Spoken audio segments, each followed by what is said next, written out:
So, good later morning, everyone. It is currently 10:05 a.m. over here in Coolidge, Arizona, Mountain Standard Time.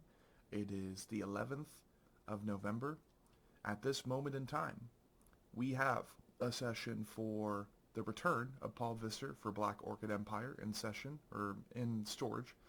We have the return of Chase Wilson from Of Sulfur in storage. We have a session for Ethan of Worm Infested, Mr. Worm, in storage. And then we have a newer one, which is going to, I think, be groundbreaking for the show as we migrate into a new, more sectional session process thingy where we hope to make these crosscasts more easy for our audience to listen to while also still taking a similar amount of time to what we did before to record the actual session, just breaking into pieces. Hopefully this will make it more consumable, more digestible to our audience. But today is a session that me and this gentleman have been planning for quite some time.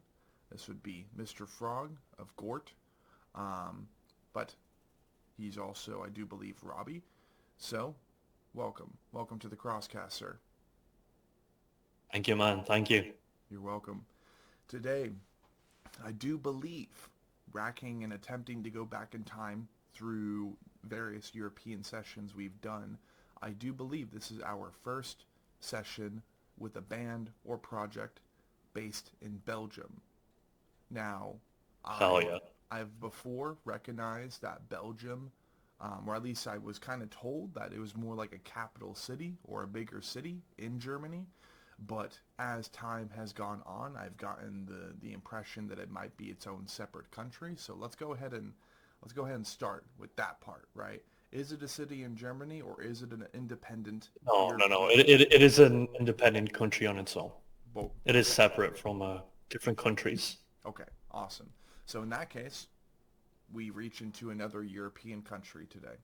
Now, when I think of Belgium, I think the closest we got to that was a deathcore band that is now making the rounds, making a name for themselves, that being Ruins of Perception.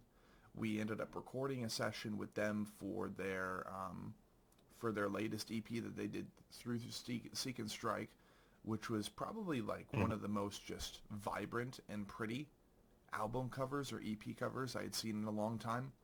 They got Dan Tucker from Crown Magnetar and David Simonich III from Signs of the Swarm to feature on that EP, and we ended up recording Jeez.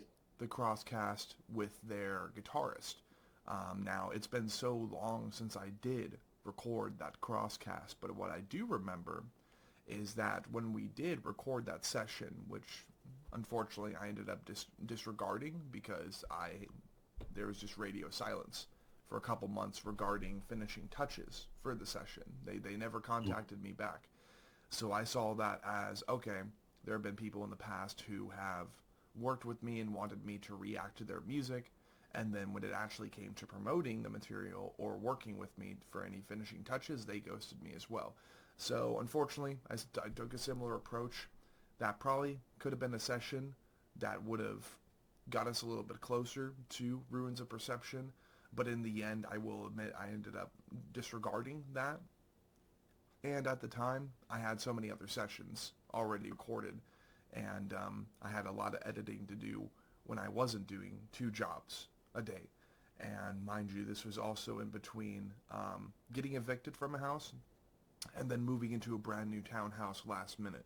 So I had recorded this session at my buddy's house in the middle of the day before I went in for work. So that was a really solid session. It was a really fun conversation. We talked about how their guitarist was like a teacher when he wasn't in a band. But hopefully we can get it back on. That way we can make up for that session that was discarded. That way we can just have a fresh start, clean slate, and get another band from Belgium on. Or get the next band from Belgium technically on, right? But today Yeah. we are actually going pretty traditional for the Crosscast because we are hosting another solo project, a one-man project. But this is indeed a side project as Robbie. You are also in human vivisection, correct? Yes, sir. Frontman all the way in front on stage. It's a big role. Big role, exactly. And human vivisection is definitely making a name for themselves. It's definitely a logo that I've seen flashing around various slam-friendly platforms and networking communities. So definitely another opportunity, I would say. That's usually the intention, is that for every person that we host, if they have other bands, well, let's get those other bands involved as well. Because this, you have full creative control over, perhaps. And then, as a frontman of human vivisection, maybe you allow for the guitarist, the bassist, the drummer, the other members to take the lead. I'm not sure how that creative process works. We'll get into that. But in the past, through similar experiences where someone has full creative control on a side project, maybe they're just looking to make more music, right? Maybe they want to just keep that momentum rolling. They want to have more to their name. Well, they'll have a side project, and then with the main band, there will be other people in charge, and they just jump in on vocals. Like sometimes that's the scenario. So who knows? We'll figure that out in due time. But thank you, sir, for joining us. I know it's currently 6:11 p.m. for you. Another session, Yes, another sir. crosscast where we are jumping across the world. I mean, the last time we were doing a crosscast, it was 10 p.m. From 10 p.m. to 1 a.m. my time, and it was like closer to noon for our new friends in Anointing of the Sick, which is basically the no face, no case of Southeast Asia. They're really making a name for themselves, and we look forward to hosting the rest of them on the show in the future once they are ready to cook up another EP or full length. But getting started, sir, how are we doing? We're doing good, man. We're doing good. Good, We're chilling. good. Awesome to hear. Is it getting nice and cold over there as per the hoodie? Cold is a big word. It's getting a bit chillier. It never really gets cold here. Okay, okay.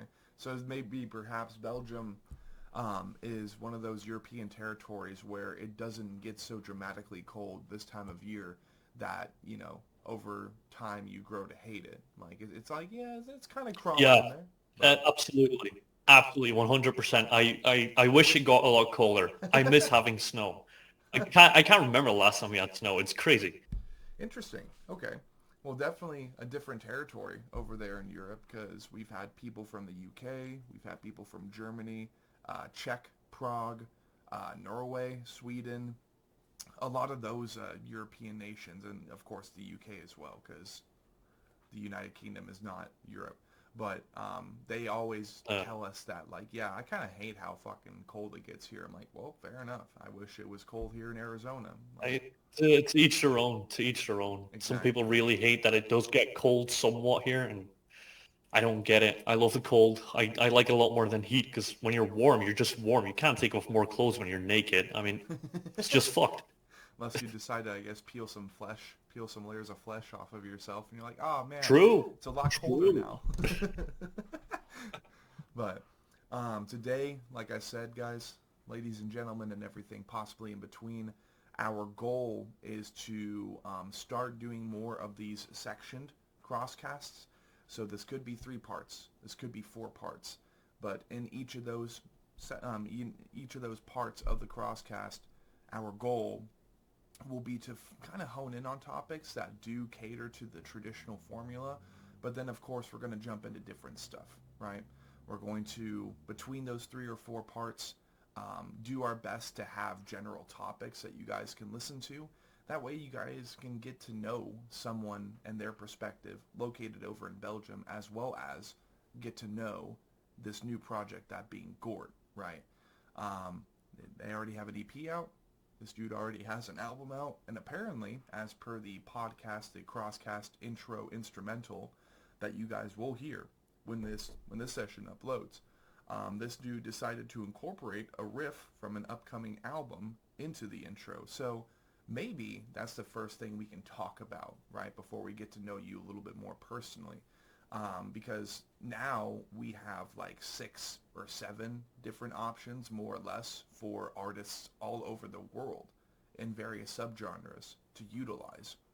So it was interesting, and it kind of caught me off guard when you emailed me saying that the instrumental that you sent over was original and that it would also incorporate into a new album. We haven't really had that happen before, nor have we really taken the time to talk about the artists on the show who did end up making intro instrumentals for us. So kind of walk us through the process of how you ended up deciding on the instrumental that you sent over. What was the creative process behind that, if you don't mind me asking? Yeah, of course. I think for GORT and most of the things that I do on my own, it's a very simple matter of just I don't think too much when I write. I was like it's gonna be a podcast about GORT, so I might as well make something by GORT, so to speak. And I've been working on a lot of music for GORT lately, a little too much at this point. So I had a whole project already going with a whole mix and master. So I was like, yeah, you know what? Might as well write a new 30-second thing. I think it's about that amount of time. Yeah. That just fits the vibe of what I go for with GORT usually. It's not too crazy technical by any means, but it's like it's intense enough to be like, okay, yeah, you can tell what this is gonna be. Yeah. It's a really good preview of what my music is, I feel like. I agree. I agree. And not only that, but like listening to the instrumental a couple times, I'm not sure if this was intentional, but it does follow pretty closely to the riffage and even the melody of the original intro instrumental that Agung from Jakarta, Indonesian AC/DC solo band Makhluk. It ended up being really, really close to the original instrumental. And I'm like, wait a minute, is this like supposed to be is this the riff? Is this like something original that you made for the show? Did you do like a loose cover off of the original? Because I do believe I sent you the Tony Slam instrumental, which, has that funk trap rap intro, and then it migrates into a more like disgusting, slammy, bass boosted 505 Slaughterhouse slam instrumental. So that's more or less the reason I wanted to ask you. I'm like, did you like crack down on the original intro instrumental that quickly and just slow it Yeah, down a no, little? I didn't even look at it. I'm That's not so gonna lie. funny. I saw like what an introduction. I was like, fuck yeah, I'll make one myself real quick, That's and so just made funny. it. I did Yeah. listen to the Tony Slam one after. It's pretty cool. It's not my jam fully, but yeah, Yeah. cool. Nonetheless, I like Tony. Tony's nice. Tony is a very nice guy, and we really wish that we could have gotten him involved in this session, but with his preoccupancy regarding infinectomy and ruptured, at least this time, he wasn't able to join us. But there's always next time. There's always the possibility that whether for human vivisection and getting those guys involved, or this next full length that you're already cooking up despite your first EP and the Gooner Chronicles, um, if you're already making a new album, well, the opportunity I think will be there. But yeah, fantastically done on the intro. I think a lot of bands in the slam vein of true counterculture will definitely be looking to utilize that one, if not the Tony Slam instrumental. But the more options we have over time, the better, because one can only hear a certain instrumental, I think, in regards to the show for so many times before they're like, okay, when are you guys going to switch it up? Especially if there is the possibility that through the Crosscast inquiry email that I've built up over the last 4 years, and then literally, if I'm being honest and phantom transparent, I'll put the band name, release name, quote that, just put fill in the lines, and then I'll send it over. Mainly because the questionnaire is so big. Like, imagine typing that out every single time. After the first year or two, I'm like, no, I need to just have a pre-filled format. And then on top of that, the email that I've sent artists this year, or in the later half of 2025, God, it used to be so much longer. So I will admit, not for the creative process, which is different. It would be different in my opinion. But just to make things easier to read, maybe, I channeled the email, the Crosscast inquiry email through ChatGPT. And then, well, that's how you got what you got, Mr. Myers.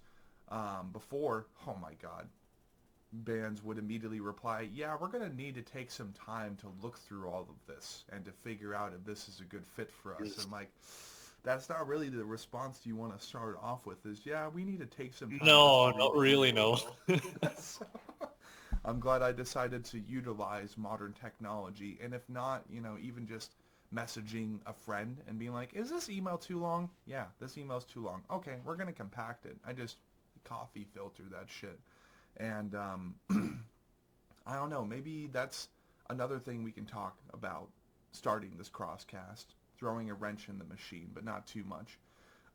We haven't talked about AI involved in music and the creative industry in a long time. So I want to hear your take and your perspective on AI and its attempted integration into our world, into the metal music industry. What do you think are some pros, if there are any, in your opinion? And what do you think are some cons when it comes to its attempted integration? That's a really big topic. That is a really, really big topic.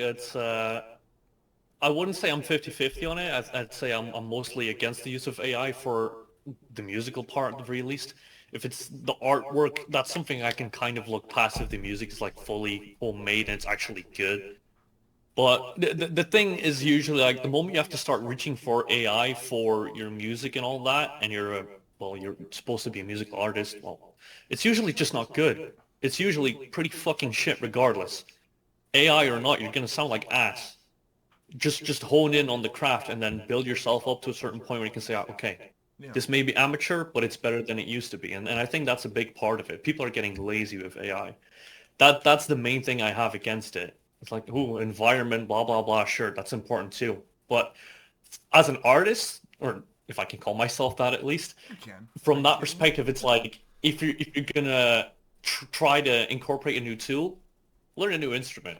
Don't use AI. Learn how to do it yourself. Go through the steps, make the mistakes. Only that way you'll actually learn. That's how I learned to do all of my stuff. I taught myself guitar. I taught myself vocals. I made a lot of mistakes. I made a lot of shitty covers. Like, it's normal. It's Yeah. part of the process. It's half the fun of it. Absolutely. And the thing is, if you're really passionate about something, maybe being bad in the beginning at it is, like you said, it's really a part of becoming more passionate. And it's like if you're passionate about it, you're bad at first, and you never go through the learning process, well, can you call yourself a musician? Can you say that you went through the trial and error to maybe over time become more comfortable in what you're doing? Now, I've heard the argument quite often that making music, being in a band project, especially a metal band project, it's a lot more expensive these days. And that is the truth. Absolutely. But I think there's a fine line between even AI art because we have people like Erskine Designs. We have people like Andik Godfinger, Caesar Aldrian, Dan Seagrave, Kalen Stokermans, which mind you, those are more franchise graphic artists, right? Those require a lot more money to be invested. So in that regard, I would understand when people are like, yeah, it's too expensive to do art, so I'm just going to use AI. But then you take a lot of soul away from even the first visualizer, the first thing you see, potentially before you even listen to the music. That's always been my take on it. The more that you integrate AI into being in a band project, let alone a metal band project, the more soul and the more people that you take away from the process. And it works exactly the same with Hollywood or making movies or doing animations and stuff. I am so eternally grateful that in 2025, in the later half of 2025, where I really thought that that would be an issue, but there seemed to be just enough protesting over in Hollywood because even A-list actors like Bryan Cranston were losing jobs. They were losing roles because people wanted to just AI dub their voice and have the AI interpret whatever they wanted them to say for one-liners. then, you deprive certain celebrities and actors of an opportunity to continue making money. Now, when it comes to Hollywood, of course, when you really think about it from an outsider perspective, we all have the impression that they are filthy rich from whatever they've been doing for years. But then you look behind the scenes and they're not making that much money. Even then, it's like, well, you're basically just playing pretend as an adult and you're being paid for it. Like, that's kind of a hot take with acting, but that's what it is. So then, when you are not making that much money, perhaps through a certain contract deal, I don't know how all that works. I vaguely know how music industry record label contracts work, but not anything to do with Hollywood. I've heard horror stories and I've heard bits and pieces that they don't really make that much money at first. And then maybe there are just too many people over in Hollywood, so therefore that's also a reason that they don't make much money. But even then, when you're playing pretend for a living, yeah, you probably should take on as much opportunity as possible, even if you have a breakthrough role. Bryan Cranston being, as an example, Breaking Bad, or even Malcolm in the Middle. Even if that's the case, like, you still need to continue chasing, because then you get comfortable, then you get complacent. Maybe you develop an ego. Who knows? There's a whole bunch of steps regarding growth as a creator, as a creative person. But most importantly, I think the more that you surrender opportunities or decide to bypass opportunities and attempt to take shortcuts, that is ultimately how you lose credibility, whether in the medium of being an actor in Hollywood then, or integrating AI into art and even audio design, audio engineering, and producing or programming drums and guitar and all this and that.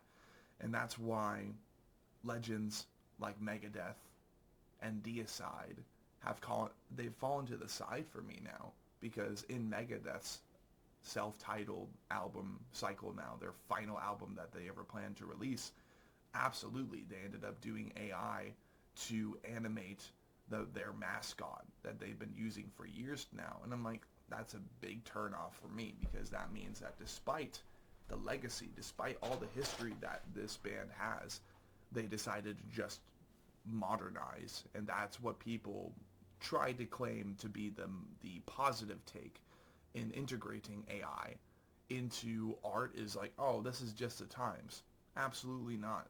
Especially when you are a kingpin metal band. It's disgusting. It's like you're basically pissing in Yeah, the face. that is. I absolutely agree on that. That is weird to do, especially for a band like Megadeth. Like, if you're a new band from like 2024, that's a different case. I'm not going to say it's better, but Right. it is very much different. You're supposed to be like one of the big four. Like, everyone knows who you are when you bring them up. Like, why are you spending probably not even money, just tokens Yeah, on yeah, animating a thing that you can absolutely totally pay for someone for? That's exactly. crazy. It's insane. That And that's insane. And the thing is, too, I remember during a cattle decapitation and their Terracite cycle, um, I think Scourge of the Offspring was entirely AI, and it was an AI animated video sequence. I'm like, yo, what the fuck? You guys are on Metal Blade Records. You've been around forever. You've been around a little bit since, like, a little bit before I was born back in 99. Why are you using AI?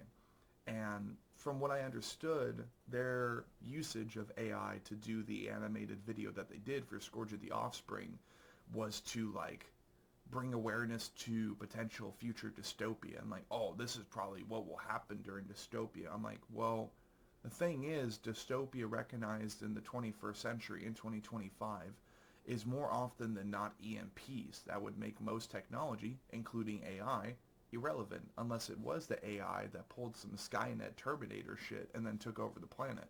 Other than that, AI has no place in even dystopia. So that caught me off guard. And then Deicide, their last album cover was just blatant. You can so easily tell that it was AI, and this is supposed to be a Satanist death metal band that's well steeped into the occult. It just really caught me off guard. I'm like, yeah, y'all are really just attempting to modernize and validate this, or maybe even their record labels were attempting to validate it and make it to where it was a more acceptable thing. And that to me is equally as dirty, because it's bad enough that in the past, through bands like Alpha Wolf, are learning some of the dirty secrets of being on a record label. I mean, hell, Alpha Wolf is from Australia, and then they come to the U.S., and apparently this is a thing exclusive to the U.S., and this is something that me and Lucas from Stillbirth talked about recently during our survival protocol session. But he was like, yeah, when we go over to the U.S., like, they're the only country that does these merch cuts. And I'm like, are you fucking kidding me? Like, now I Yeah. understand. Now I I like understand. venues and stuff, or Oh, continue, please. is it is it in the venues, the merch cuts? Yeah, we don't have that. Ah, man. Okay. Well, That's crazy to me, man. it That's is. fucking insane. But the ticket prices over there are insane too. Holy shit, dude. I've seen a few things pass by from a mate of mine. I'm like, fucking hell, dude. You're paying 80 bucks to see two bands that I'd see here for like 15 if I wanted. It's crazy. It's Yeah. fucking crazy. Yeah, and that's, I mean, once upon a time, I remember when various platforms like Ticketmaster and shit, I remember getting one of my first ever VIPs, which is up here is like right above the closet that I'm recording all this in, because I have my whole setup in a closet for better soundproofing. But dude, I remember my first ever VIP concert experience was Enterprise Earth, Lorna Shore, Body Snatcher, and Within Destruction. The VIP was 35 bucks. That's it. 35 bucks. That's a good deal. Yeah, damn good deal. Nowadays, that same type of VIP experience, which, mind you, it's regarding those bands, they've all grown exponentially since then.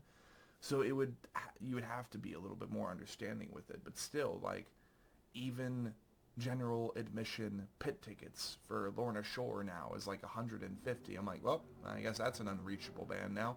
I don't really plan to go see them Yeah, if I plan. exactly. Like, I don't know. It's just that's not how it works for me. And even as a band climbs the ranks, I understand supply and demand. So, for example, if you had now a ticket for Lorna Shore at even an amphitheater stadium at only $35, how much quicker those tickets would sell is insane. And then you talk about ticket scalpers and shit, and how they buy like three of them, and then they want to sell you one of them or resell them for like $350. I'm like, really?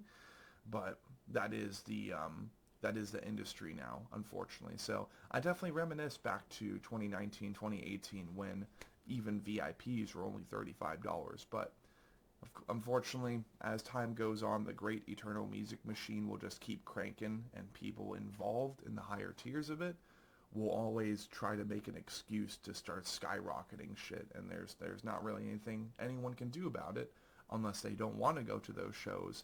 And then the record label will just fuck over the artist and say, oh, you didn't sell nearly enough tickets as you did last year when we were scalping the prices of the tickets, and then we also had scalpers reselling the tickets, making you guys even more money potentially. It's too much about money these days, as even time goes on in the last 6 years since 2019. It's just a different animal. But yeah, no, definitely, it's a lot more difficult these days to be a band. But I digress. It's just the nature of the beast. Where a lot more bands are making substantial amounts of money. Bands like Lorna Shore, they're at the forefront of that shit. None of us ever thought that a deathcore band would be able to make as much money as them, but they do. And we cheer them on from the sidelines, but people like me are like, I can't go to a show anymore. Like, Yeah, nothing against fair. them, it's just the Very fair. prices. But Yeah, no, it is a big thing, especially like you said, Ticketmaster is perfect example of what's going wrong in the music industry. They are the main reason that a lot of venues have also shut down, from what I've read and heard in a documentary few months ago at this point, I think. Saw a whole thing about smaller venues in America just being shut down because they can't handle the competition of Ticketmaster at this point. It's yeah, crazy, dude. and it makes it I don't get it. I just don't get it. neither It's do I. insane to me that there's a big company that just, yeah, I'm the only one that sells tickets now. It's fucking crazy, dude. Yeah, I mean, once you monopolize, I guess, the most important aspect of being able to attend to metal shows, well, the rest is history. You become history. You become obsolete. And the funny thing is that doesn't even begin to talk about the pandemic casualties of various music venues True. across the country. Like, Very true. basically, if you weren't one of the venues that decided to make sure that people have at least 2 vaccinations on a laminated vaccination card during the pandemic, you couldn't even get into shows. And that is absolutely the only reason that I ended up getting 2 Moderna vaccines back then. I still have the digital copy of my vaccine card too because I lost the original. But man, I remember how appalling that was to just be like, you need to show proof of vaccination. I'm like, this doesn't feel right. And turns out a lot of people died, yeah. But the thing is, a lot of people were also euthanized and put under and then killed in hospitals to add to the body count. So it's like, I recognize the pandemic. I recognize all of that, but there was a lot of things that went wrong, and even on a worldwide scale, I mean, we just happened to comply with it. The whole world happened to comply with it because every country on the planet was still associated with the United Nations at that time. But there was so much that went wrong with it. There was so much lies and deception and people being separated from their families for no reason and really just to corral people and shit. But that's besides the point. Um, it sucks how much the music industry has changed, let alone most importantly here in the U.S. It's different now. It's a lot different now, and I'm hoping that maybe one day there will be just enough bands that say, you know what, we don't want this change anymore. We want to go back to easier ticket prices. I mean, it's not like the gap between minimum wage and the price of living here in the U.S. is closing at all. It's not. So why don't we go back to $15 ticket prices? And if it really comes down to it, smaller shows, smaller venues. It's like, yeah, sure, $5 per ticket or something. I know I would love to see that happen again, but wishful thinking, I guess. So, Like that is a thing that should happen in my opinion as well, because we also organize shows every now and then with our own bands, and then we ask a few people that we know from other bands, and we're like, "Are you willing to do it for like $50?" And they're like, "Sure." And we can ask for like €5, and that's it. It's great. You get like 6 bands in one evening for €5. It's a great fucking deal. It's a matter of being a bit of a community. Like the not the last one, but the show before that we played. I don't know if we got paid. I don't really care if we got paid because it's for friends. It's like I don't mind. It's like it's a community thing, and at that point, it's what it should be in my opinion. Of course, you have to be able to break even in some ways. That's why we sell merch and all that. But I also feel like it should still be possible for people to come attend our shows. We played a show at a festival in Berlin in September somewhere. And I think the tickets for that were like €90. And you could definitely tell the difference between that and the show we played the week before in Slamageddon in Alkmaar. And Alkmaar completely sold out. Not a single ticket left. I think it was like €40 or something. It's one day, but it's the same tour package. So it was basically the same lineup with just even better names. Party Cannon was there as well. They weren't there in the other show. But that was fully sold out. It's crazy. People are fucking happy. And then you go to the other show in Germany. It's like, don't get me wrong, it wasn't a bad show by any means, but not even a third of the crowd was there. It's crazy. It's yeah. It's there's like a fine line for how much you can ask for those kinds of things, and yeah, especially in metal, it's not the place where you should be asking a whole lot of money. Not a right, lot of people are interested, and most of us we don't have much money. right. Not even the artists. But that's in my opinion, that's also part of the struggle, and like, and that's what adds more grit to being a metal musician. Is like at first there isn't that much demand for it. Imagine if we were in a world, if we were in a separate timeline where metal was pop, you know what I mean, and everybody liked heavy music, and people were they were hungry for something a little bit more gentle, a little bit more cheery and optimistic. Imagine if it was pop artists going through the same struggle as metal musicians in this timeline. Like, how crazy would that be? Everybody would be so much more. I definitely do think a lot more bands would be money hungry because there would be such a palpable demand for that of just heavier, unrivaled, sometimes negative, sometimes occultic, sometimes very graphic in lyrical nature, or just brain dead music, right? Imagine if that was in the place of pop instead. Like, let's go ahead and talk about that real quick, because that's a interesting premise, I think.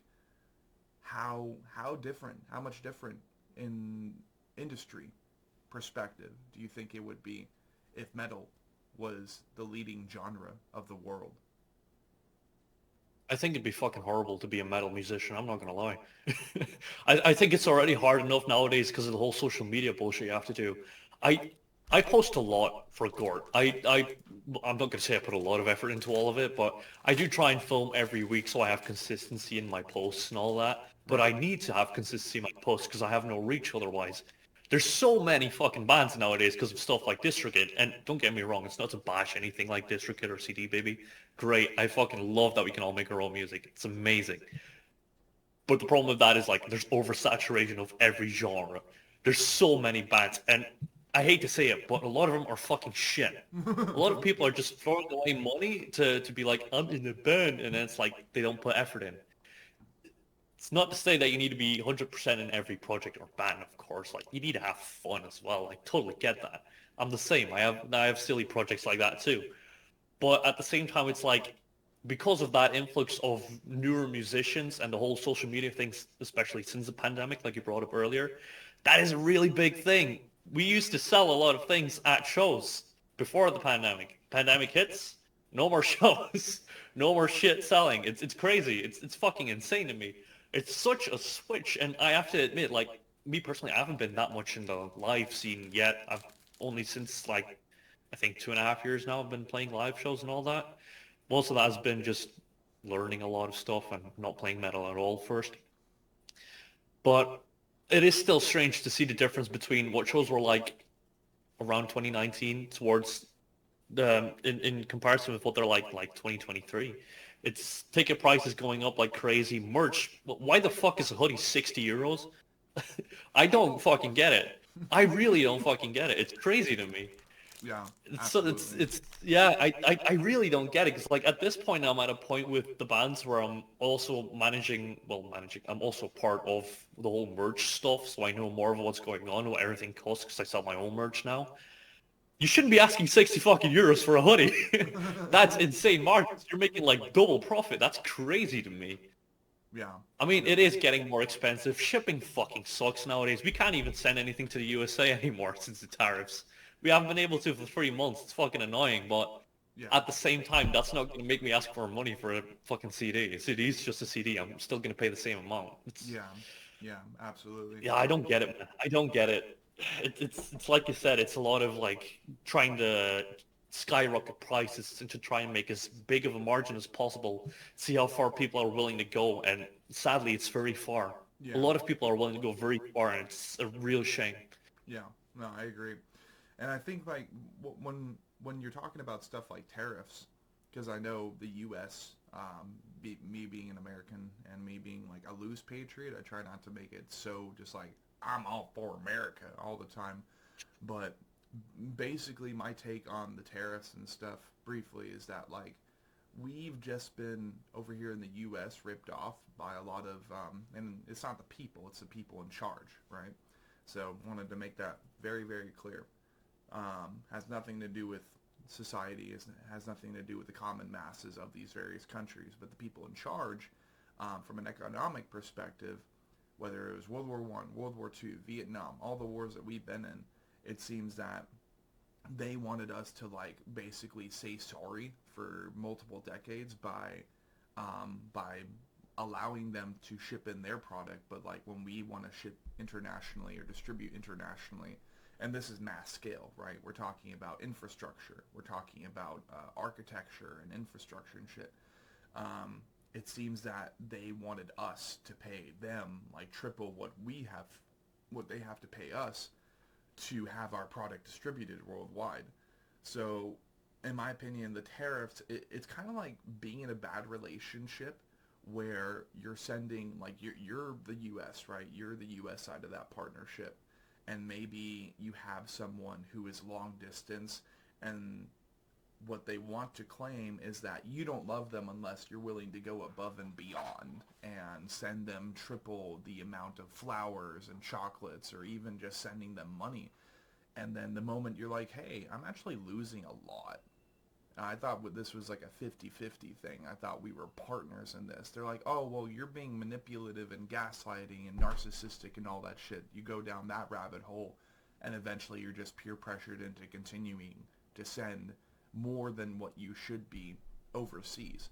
I kind of look at it like that. We've been in a very, very strange polyamorous relationship with a lot of countries over the years, or at least we've been trying to. The U.S. has been simping and bootlicking for a lot of countries, and because they don't like the fact that we're finally setting a boundary, they're making it so much more difficult for their people to receive U.S. products and shit. So, like, that's kind of how I've interpreted the tariffs. It's a punishment for finally setting boundaries on a worldwide scale.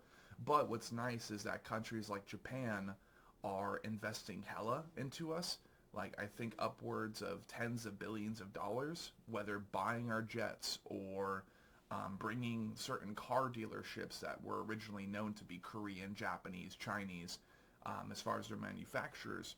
They're starting to bring those over here, and therefore more people here are going to be getting jobs, and hopefully it will just go back and forth one day.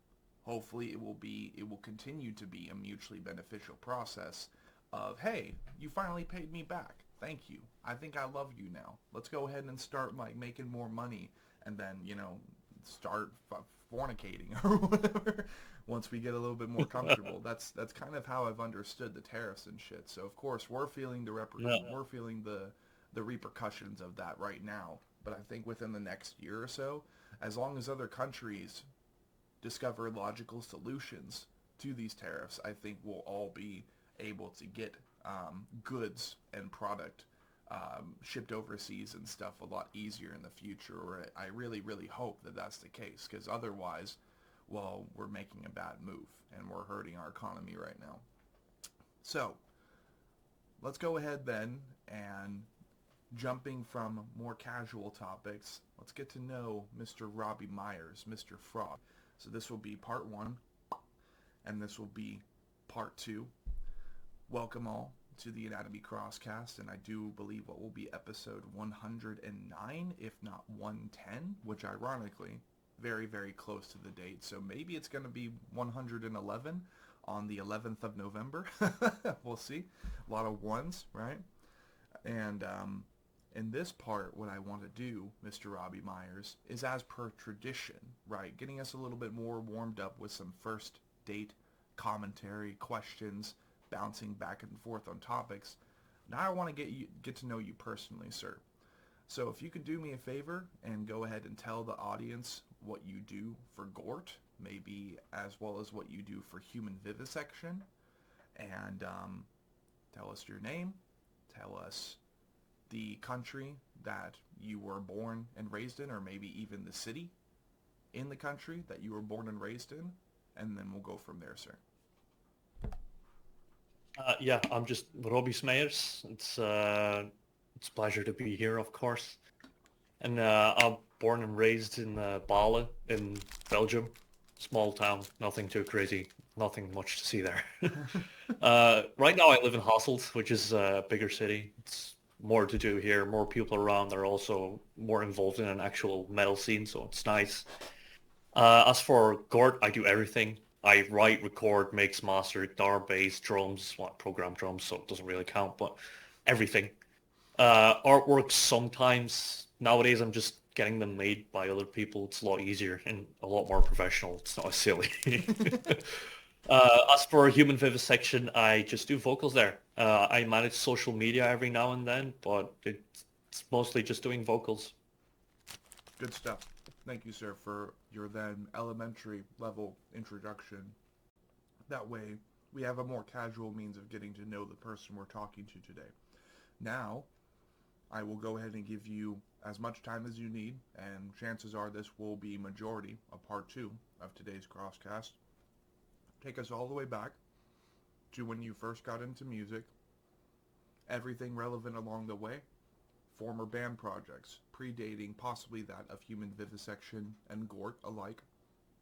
Tell us about your introductions to instrumentals, your introductions to sound engineering, as you do now for GORT, and yeah, everything that you feel is relevant to you becoming the person that you have become, that we're talking to today, that is involved in these two projects. Take it away, sir. I think the big thing for me was starting with music theory back when I was like 12 or 13. My parents made me go to the music school. I didn't want to go. I really didn't want to go. Looking back on it, I didn't enjoy it, not one bit. But I do think it was a good move, and if I ever have kids myself, I am definitely making them go as well. I don't give a shit what they want. They're going. It's a good thing to have. Like even if you just do the first years of basic music theory, it's nice to know because music is a very universal thing for almost anyone and everyone. I'm very glad they made me do that, and through that I learned that I do really like orchestral music a lot. So after my first year of actually just learning the basic of theory, I also started learning trumpet. During the course of my music theory classes as well, I've played trumpet the whole way through. I think I went for like 5 years, 6 years maybe. I'm not sure about that. Right. But all that time I've been playing trumpet and more big band music. It's a bit of jazz, bit of blues as well, but everything besides metal, I'll put it that way. Nothing close to it whatsoever. And then through that journey, eventually I've stopped playing trumpet, stopped with the music theory, and I started picking up guitar. I picked up guitar because I found the guitar of my older sister in the attic in the summer, and I asked my parents if I could, fuck around with it. And they're like, yeah, sure, we don't give a shit. I'm like, okay, great, let's learn. And then little by little, I just started teaching myself guitar. But to get to the point where I actually was interested in guitar, I did start getting into metal when I was like, I'd say 14 maybe, 15, probably 15. 'Cause, when I was in elementary still, I had a friend, and I was like, I'm 23 right now. There was a time that PSP and Nintendo was still really big, and we had memory sticks for our PSPs, and he gave me his, and I gave him mine. We both had music on it, and his had like System of a Down and Korn on it. And I fucking hated Korn back then. That was weird screaming music. Did not like it one bit. But I fucked with System of a Down. I was like, yeah, this is cool. So I listened to that for like a few years, and then eventually Jacksepticeye also released a drum cover of System of a Down. That's when I really got into System of a Down for like 2 years. It's like, yeah, it's so good, but all the albums, but all the demos and shit, live shows, great stuff. I don't listen to them anymore. It's yeah, it was a bit too much. But that did gradually. I think he was like the main character of like getting me into metal at all, because just that memory stick of the PSP, I kept going back to it so often. It's crazy to think about actually. It went from System of a Down, and then I was like, maybe Korn's not bad. And then I love Korn. I still love Korn. Korn's great. And then after a while, it went from Korn to Gojira by just finding them through YouTube or whatever. I don't know how I found Gojira, but I found Gojira. I really like Gojira. I still do. And then I started incorporating more music projects in school when I could as well. I had like a class that I could choose in my 11th grade, and it was an art class, and we had to make a long year project. It had to be about whatever topic you wanted, as long as it was artistic, and I made it about metal at the time, specifically new metal. And that's how I got more and more into like actual music and metal in that sense. But during that whole time, I have to say it the way it is, from like the time I was like 13 till the time I was like 18, I was a fat, ugly nerd. That's all I was. I was not a metalhead by any means. I was just the fat nerdy kid, and I hung around fat nerdy kids, so I had no one else to actually learn more bands from and more actual cool music from and all that. So a lot of that just happened on its own for like YouTube, Spotify, all that stuff. And after graduating from high school, I think that's been a big part of what got me to where I am right now as a metal musician, at least in both skill and what I listen to. Um, I moved to Hasselt. I started studying here. I still studied law for a bit. I stopped that. I started working. And then I was like, you know what? I'm living alone. I'm working hard. Fuck it. Let's go meet people. Let's touch some grass instead of staying inside. And then I decided to go to the local metal bar.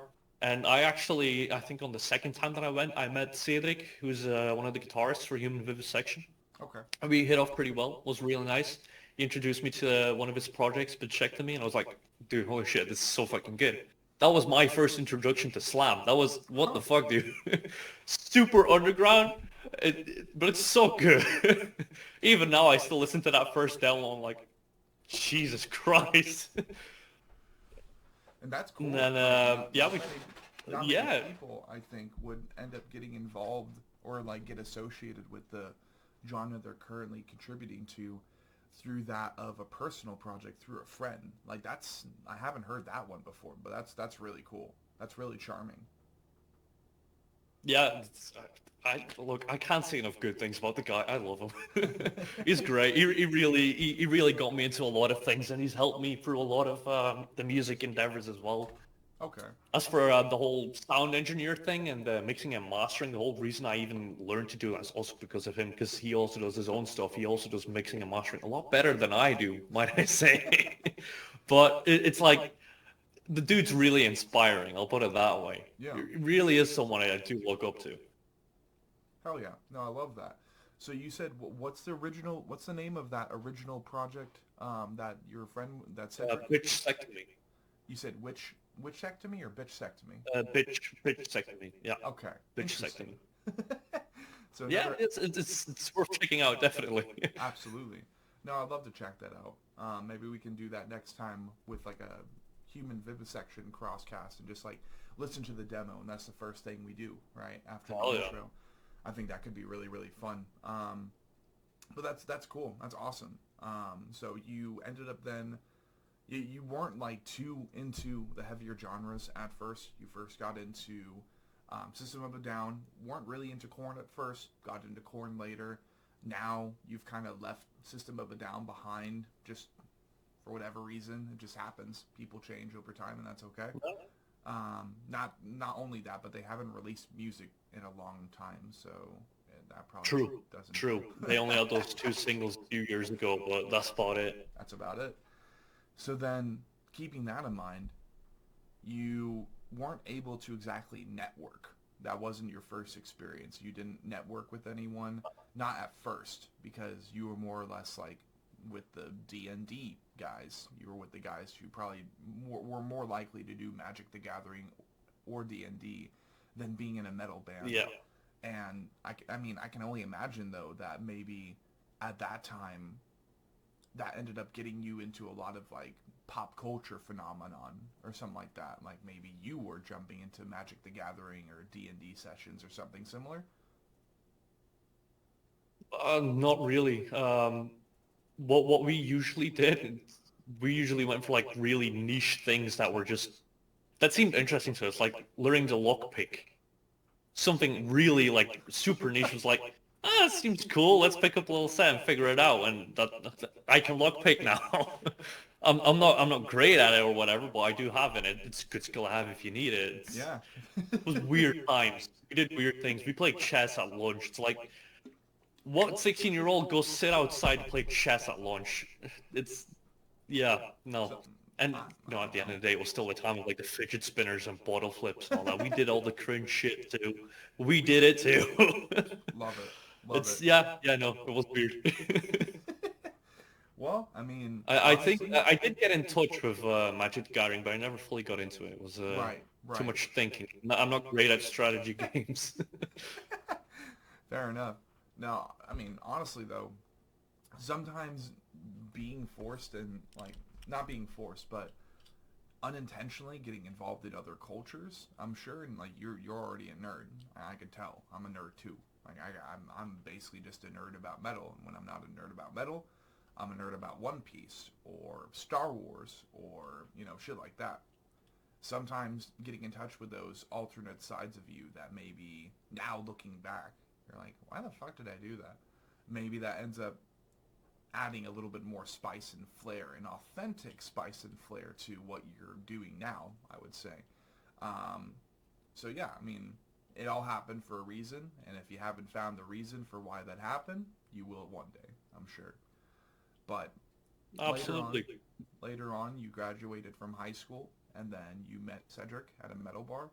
He showed you Bitch Yes, sir. Sectory, and then everything kind of spiraled upward from there, exponentially at that. Yeah, You got yeah. inspired by him. From that point onward, that I actually met Cedric, we decided that we should start doing something together because I also showed him a really shitty cover of I think it was Second Death by Black Tongue.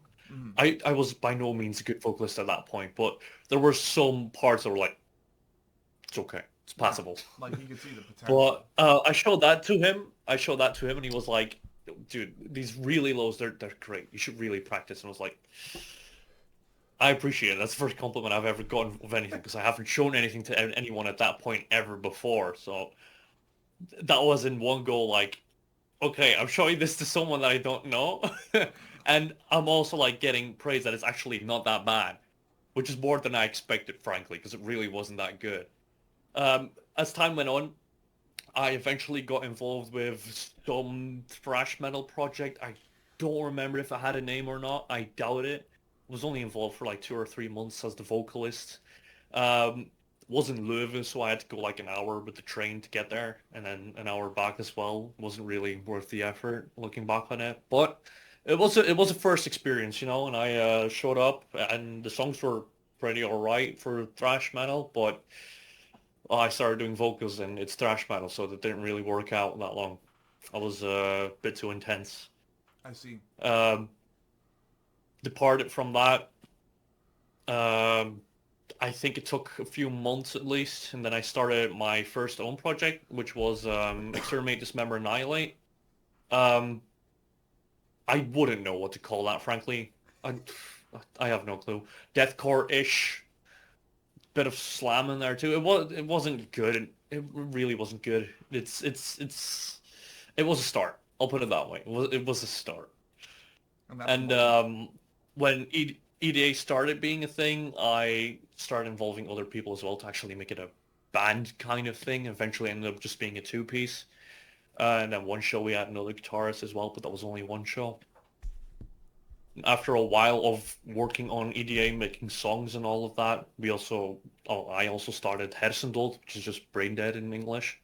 And Sadek really liked the name. He was like, dude, count me in. I was like, dude, of course, holy shit. I'm not gonna say no to that.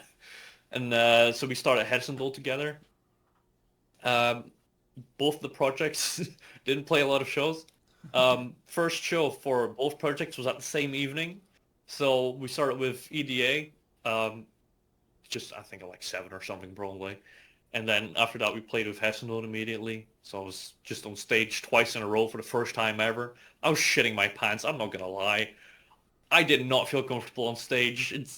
I have a really hard time with feeling comfortable on stage. I'm not the type of person to be like, ooh, spotlight. Not my type of type of thing. I love doing the vocals. I love being there. I love interacting with the crowd. But holy shit, the nerves gets me. Mm, They always have and they always will. But I have gotten better with it. That much is certain. But definitely back at that time, I still have a few videos from that first show, and I'm like, holy shit, how the fuck was the room filled? I don't get it.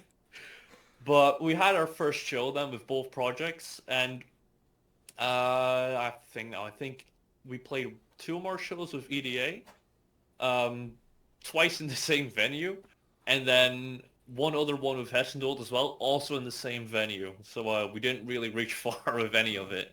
But that second show with Hessendold, Roy from Human Vivisection also came to look, and he immediately was like, dude, the vocals are sick, but what the fuck is the stage presence? And I was like, you're fucking right. Well, you know, it's like my second show. right, right. It was a So, growing experience. yeah, exactly. And it was from that point that we were like, okay, we do want you in human vivisection. And that's been a big part of what has made me, especially as a vocalist, like actually something more than just someone who sits in his bedroom and just shouts sometimes, you know? Right. It's human vivisection really got me to take my music a bit seriously because right after that last show of Hersendot, I also started working on the CD for EDA, which is the first ever CD I ever wrote and mixed and mastered, and it's not good. It's really not good. But again, it's what I said earlier in the other part. It's you have to make mistakes. You have to make shit music. You're not going to be good from the get-go. If you want to be good from the get-go, you need to find a different hobby. It's simple as that. Yeah. You're not going to be great at the whole mixing and mastering process, especially because that shit's fucking hard. I'm not going to lie.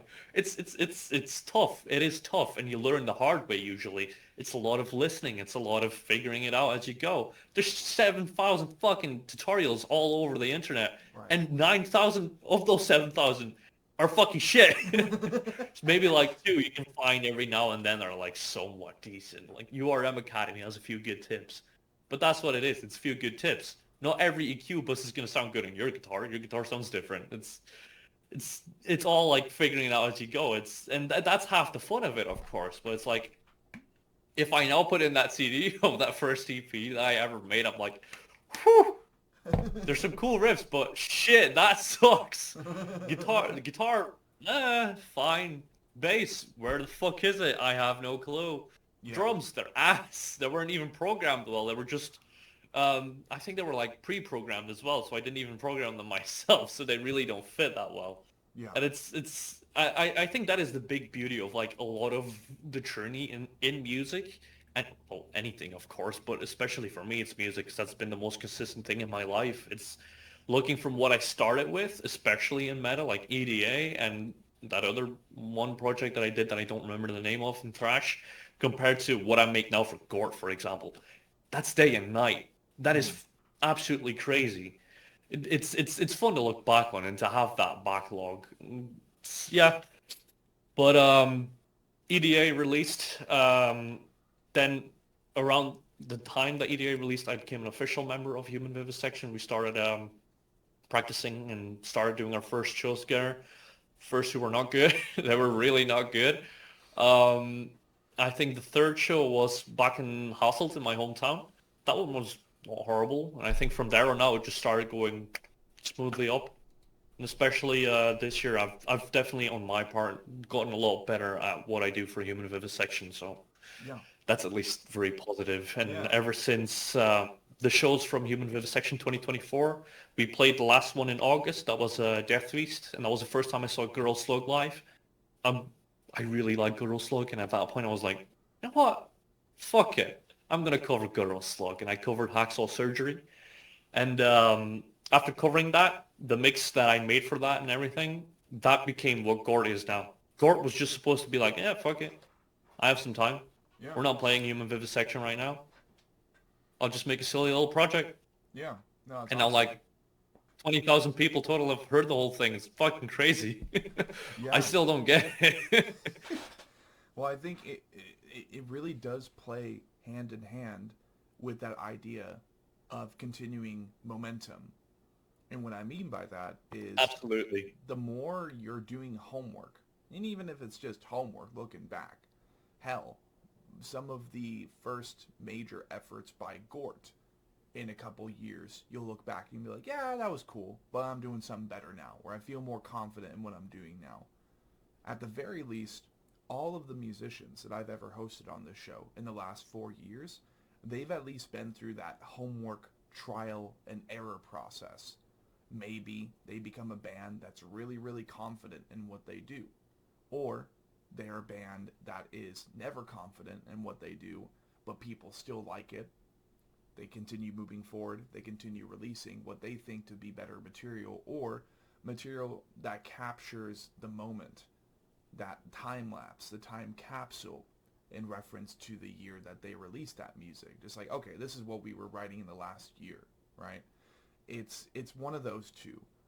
But at the very least, you and everyone else I've hosted on this show has had the experience of making the shittier music that some people were into, or maybe you were into at the time. You take enough time with it, and then you're like, yeah, no, it could have been a lot better. But doing the homework, making that music early on, and then learning about yourself, almost going into a different part of your soul, I haven't even had that experience yet. Not really. Not really. I had band projects back in high school, maybe 3 or 4, which really the extent of what I contributed to those projects was making their logo, because I've always been a logo guy. And that's definitely something I hope to turn into a business one day, even going as far as making up random names that aren't taken on Spotify or any streaming platforms, making logos for them, and then just selling them, being like, hey, anybody needs a band project, need a wacky ass name, I got you. We got, what is it, federal gaslighting is equal to conspiracy, and the emblem is an equal sign with the center of the earth looking like a sun, and then 2 supernatural mountains kind of capping it, and that's an equal sign. We got Porter John Booger Sugar. We got fucking I think the most recent one I made was maggoted grave desecration, and that would just be alludes to grave robbers. It was originally just maggoted desecration, but I ended up changing it, and because of the prison that I currently work at, and until further notice, I think I have one of them here. I have like a whole pile of songs and logos on my desk. That's not what I was looking for. It's around here somewhere. It's very close, but oh yeah, here it is. So because I've been doing logos for so long, I'll just cook up shit like this in prison, and Jesus Christ, dude. I'll just make logos. That is sick, though. And so I'm experimenting. I'm experimenting more with doing logo work. I'm trying to figure out groundbreaking innovations with such a simple artistic medium, but then I do it all in prison, technically, and I'll make the joke later on. I wrote a whole bunch of songs and kickstarted my logo business in prison. Showed some of my inmates, and they're like, yeah, dude, that looks pretty fucking sick, dude. You could turn that into a side hobby and sell that even to tattoo artists. I'm like, fuck yeah, I can. And I just get get creative input every now and then from inmates that I work with, people who knows what they did to get in there. I don't really concern myself with those details, but they're like, that actually looks pretty sick. I can't read it, but that's cool. Like, so that's basically all that I've done. Like, I do lyrical work, and I have like 60 plus songs ready to go, 10 albums ready to go for my main band project. And mind you, I'm just writing a lot of them on paper, or the moment I have a decently cool song idea, like quote from, I think yesterday, A Dozen Corpses, which visualizes and brings to life an analogy that I've had regarding relationships, not being paranoid about past red flags, but recognizing what went wrong, either because of the other person or because of me, and we're just regarding those as corpses in a battlefield, with the silver lining at the end saying, hey, I mean, there are corpses, but eventually flowers will bloom in between them. And I think it'll be a really pretty medieval image of half crimson battlefield with those dozen corpses, but the other half, the other quarter, or the other corner of the piece is going to be just flowers and brightness and blossoming. I've been doing that forever now. But other than that, vocals is like the only thing that I've done, really. And I've been doing that since 2014. But unfortunately, despite all that I did and all of my ambitions and all that I wanted to do, what I manifested back in high school, I'll tell you what, man, I never had any of those shitty early on band projects that didn't really go anywhere. I got some people together, but unfortunately, like you said earlier, they just wanted to be in a band. So we figured out a name for it. We're like, yeah, it sounds pretty cool. And then we never fucking practiced. We never made anything, even on acoustic guitar. And I'm like, what are we doing? We're doing nothing. And that went on for 4 different projects. One was Upon These Scars. One was War Paint. One was supposed to be a Suicide Silence-esque MySpace deathcore band called Straight Jacket Daycare. That was a really cool name. I like that one. There was... That is a cool name. I agree. Yeah. There was Awake and Aroused. that was an interesting one. There was Issue of Destiny, which I was briefly a bassist for, and then migrating into more recent years, that's turned into all the lyrics that I made for Upon These Scars, which was supposed to be a very for fans of Asking Alexandria metalcore band.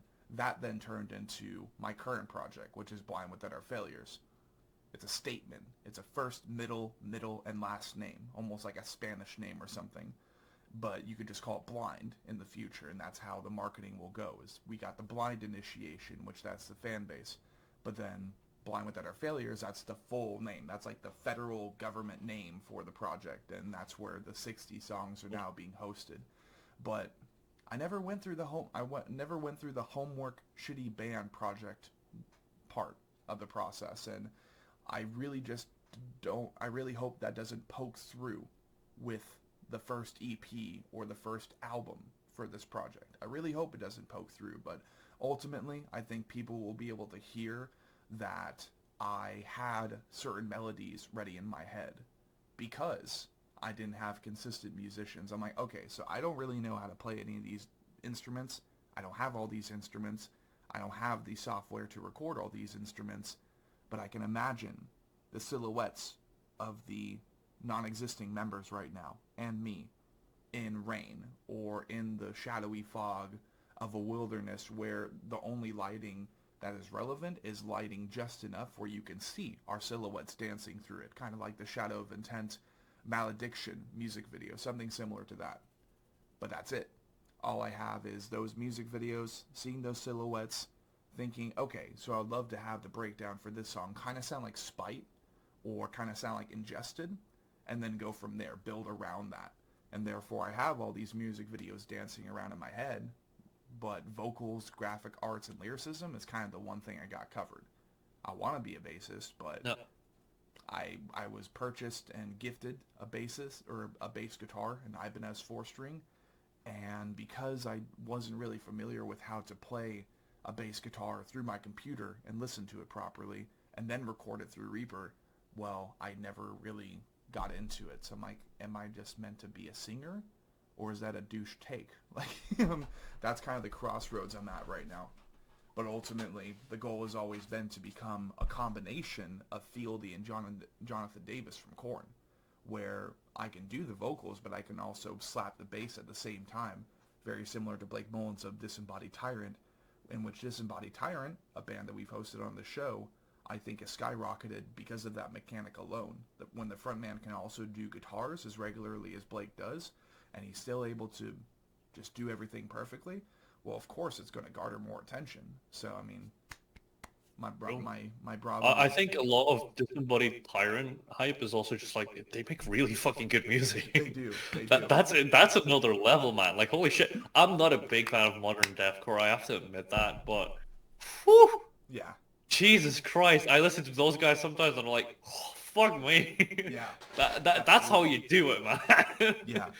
Like, Jesus Christ, like, don't get me wrong, I still love Chelsea Grin. I used to love Chelsea Grin, I still love the new Chelsea Grin, but I have to admit, I do think Disembodied Tyrant does step up compared to modern Chelsea Grin. It's not pussyfooting around the same way.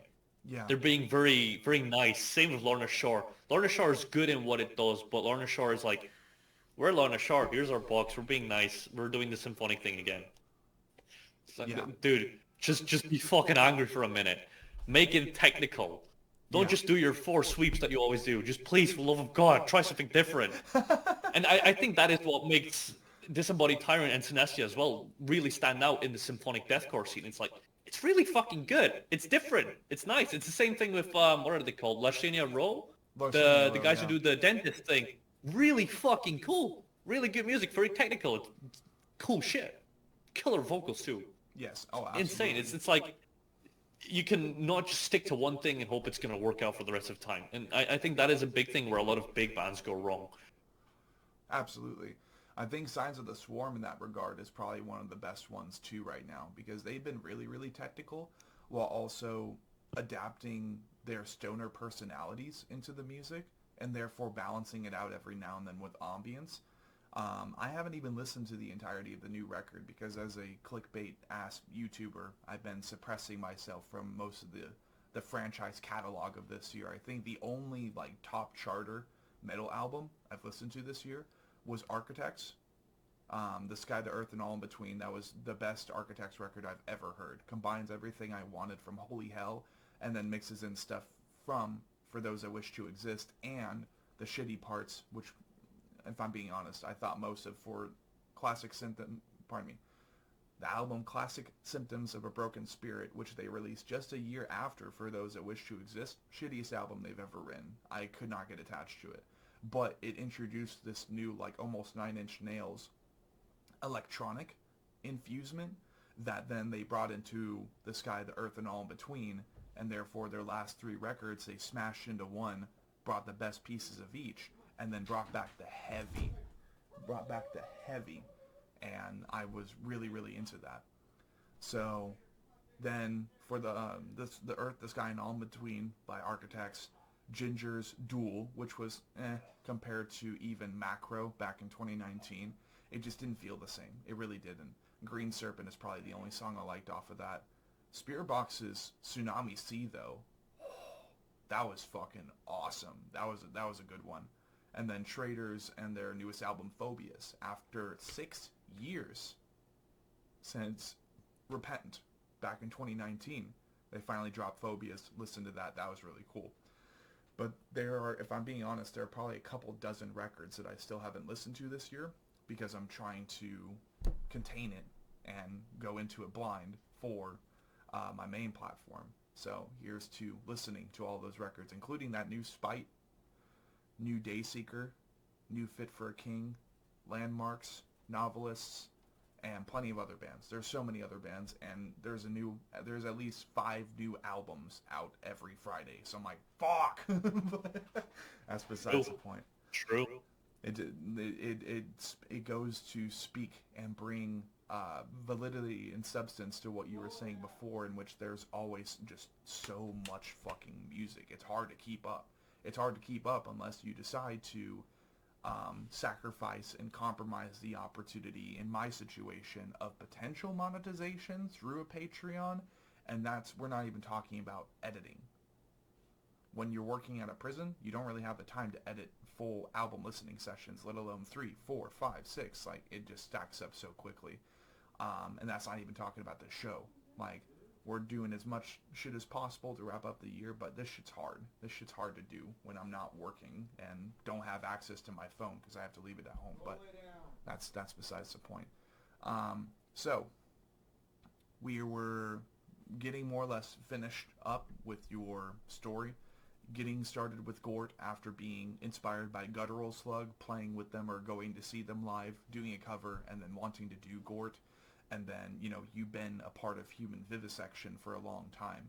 So from a personal point, just speaking for yourself as a human being and someone who once upon a time was kind of into nu metal and then jumped into the slam rabbit hole, what do you think is not even creatively, not even like what you contribute, but what to you is the difference in experience between GORT and Human Vivisection?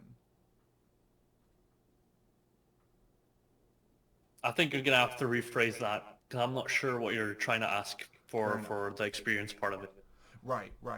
So, like, obviously, Human Vivisection is live for the most part, and then GORT is the more solo thing. Maybe here's a better question. What are some lessons that you've learned in the last year that kind of differentiate those two projects? How do those two projects distinguish themselves as far as experience and continued experience in being a musician? I think a big thing of having GORT as well as Human Vivisection is that learning from one helps with the other a lot. The big thing for GORT, because it is just an online project that I'll do by myself, and every now and then it's like, hey, are these drums good? I just ask someone else that I know very irregularly, but it is mostly a solo project, so it is a very heavy focus on the social media part and the online presence and making sure that I have channels on everything and yada yada yada. that contributes a lot to what I do for human vivisection now. Human vivisection, look, I love the guys, but they're clearly a bit old. They're not willing to go with the times. They're not like, oh, let's make a video for social media. No, they don't care. And I get it. I wouldn't care either. But I've seen with GORT that it works. So I also try and implement it with human vivisection. As for the other way around, it's like, okay, I don't know what the fuck I'm doing with GORT. That's my first ever solo project that's actually somewhat taken seriously and actually has somewhat decent music. So I'm taking a lot from what I learned in human vivisection of like the whole net. Does a lot. It really does a lot. Like the intestinectomy feature on the latest album, it has helped a lot with getting people to listen to the whole album.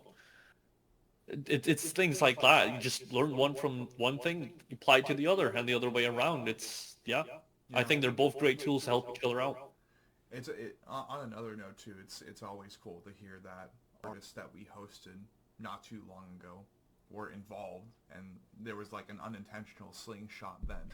That's always the funnest thing about the Anatomy Crosscast, and I think it's something that's very unique to this show, is that more likely than not, musicians and bands that are associated or have collaborated with someone that we hosted recently are going to be the next guests on the show. But that back and forth, that yin yang thing, that infinite, maybe Ouroboros, that's another visualizer for it. Having that Ouroboros of just like, okay, so this is how I do this. This is going to help with this, and it just continues to go. Well, that's that momentum I was talking about too. It might not be immediate. It might not have an immediate snowball effect, but always learning from two different projects is a great thing to have. It's a great tool to have. And I've mentioned this plenty of times before now, especially in reference to certain musicians who might have a current project, a side project, but also had plenty of projects beforehand. I think that validates a band project body count a little bit more. As per the analogy, it's like, okay, why do you have so many projects? What are you doing in each of these that makes it relevant and it helps it separate from the others? And I've mentioned this before as well, but I will again, because these things haven't been accomplished just yet. But main band, right, Blind, I want to do lo-fi hip-hop on the side, mid-drift, and then I want to have a tech slam, very primarial, vulvodynia, there's a very technical slam band that's also based off of a 6-book improvised D&D campaign, or a D&D campaign that's live streamed, improvised. Maybe even we get people like you involved, and you can play like a frog demon character or something just to say that we got you involved.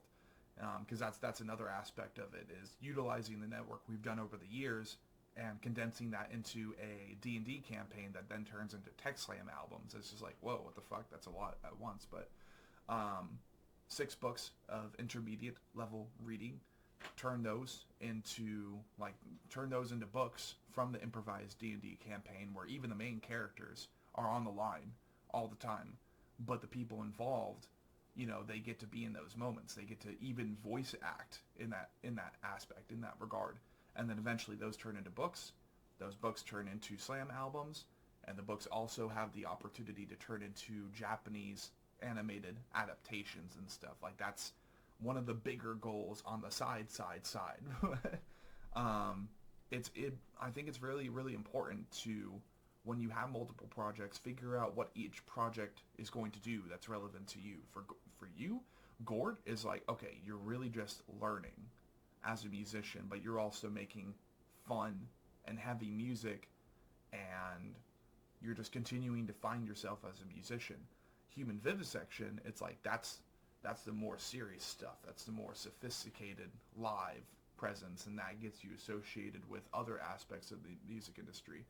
So with that in mind, I look forward to seeing what those two projects end up helping you accomplish, and how we see you grow from the shadows as a musician with these two projects in mind.